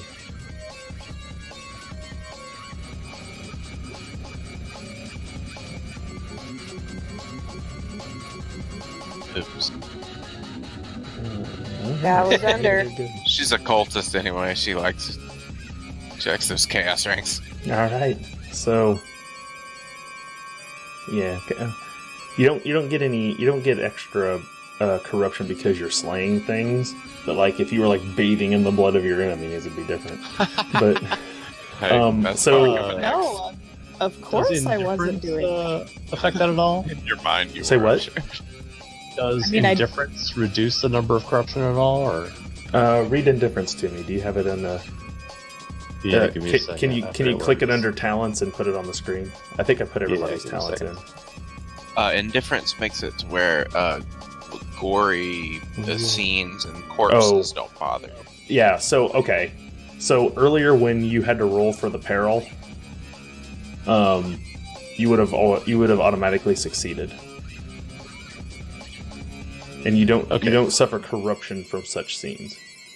Right. So only spontaneous corruption in a scene, not overall Right. corruption. Okay, gotcha. Right. So were you ever hit by the worm? Nope. Then you Oh wait, no. Technically, I was hit, but I didn't take any damage. You didn't 'cause take I damage, though, parried right? it. I parried it. Right. So you The parried it, roll so you was a were hit. Yeah, but didn't it make doesn't any matter contact. if you parry it, then it didn't hit you. Okay. You take 0 corruption. So yeah, you're right. You have indifference. So yeah, you weren't corrupted by it. None of it got nasty enough to actually corrupt you. So because you have a 0 and you finish the session with a 0, you gain 2 order ranks. So fill in 2 of those little circles there next to on the order side of that of your character sheet on that alignment. Cool. Done. The rest of you who passed your roll, who rolled higher than your corruption, you guys gain 1 order rank. And Zelina, who failed, gets 1 chaos rank. Now here's how That this seems works. accurate. Now here's how this works. Yeah, she got hit pretty good. She had the thing lodged in her arm, right? So it clearly was bad for her. As order and chaos tug at your soul, if you will, each one of those ranks go up independently of each other. So by gaining chaos ranks, you don't lose order ranks. They independently go up. When you fill in all of the order ranks, you gain a fate point, which is that save you from death points that you currently all have 2 of. You didn't have to use any of them today. Whenever your chaos ranks fills up to 10, if you ever catch so much corruption that you're above 10, you get 1 automatic point and then have to roll to see if you get a second one. You can be above 20 and get 2 automatic points and see if you get a third one. So if you really do some corrupt shit, you can go up chaos really fast. But if you get all the way to 10, then you gain a disorder, which is like a mental derangement. I only have 1 fate point. Should I change that to 2? Yeah, you should change it to 2. You had 1 because you took a drawback, but at the beginning of a game campaign, everybody gets 1. So everyone got 1 at the beginning of the game today. So everyone should have 2 on their fate points, just for note. So now that we have done our corruption roll and everybody has gained their alignment for the night, now we can go ahead and begin to sign off. So first and foremost, I want to thank my players for being here today, showing up, having some fun, learning some rules. I thank our viewers out there for helping make sure our sound and stuff was set up correctly. I don't know why every time I go back live again, it seems like the sound is not right. So I'll keep working with it between sessions and see if I can get that figured out. But we do have it all set up. Everything was looking like it was working good today. Stick with us as we continue to learn these rules, both the players and me. This is my first time GMing this, first time the players are playing it. So we are kind of fumbling around through some of the rules here or there. Again, if you at home like what you see in this game, or if any of my players haven't already, Drive Through RPG for the next 72 hours is offering Zweihander in a PDF form on your phone, and it is quite impressive the way this thing is laid out. You can get it virtually for free. And I say virtually for free because you can actually get it for free. But there is an option on there to basically pay what you want and just pay the man. I mean, this is an amazing game. Pay the man. That's all I'm going to say. So, but if you are hard up and you want to get it for free, you can. So support those great guys. That's right. If you didn't get a chance on Monday on the Wisdom Check, we had Daniel D. Fox, the creative director and the mind behind Zweihander. He was on our show on the Wisdom Check, and that interview is currently in the VODs here on Twitch if you want to watch it for TT2KB. That was on Monday. Fantastic interview, about 2 hours long. Highly advise anyone who is enjoying Zweihander to watch that, and you'll really get a good feel for how Zweihander kind of came to be and the process he went through deciding how to come up with it. And he didn't do it all alone. He has an exceptional staff over there, Adam and the other guys that helped do the rules and everything for Zweihander. So, he didn't do the whole process alone, but he did start it, and he is the guy kind of at the helm behind it. So please check that out. For me, I will be playing Zweihander in a one-shot tomorrow on Grim and Perilous Gaming, and that is the Twitch stream for Zweihander.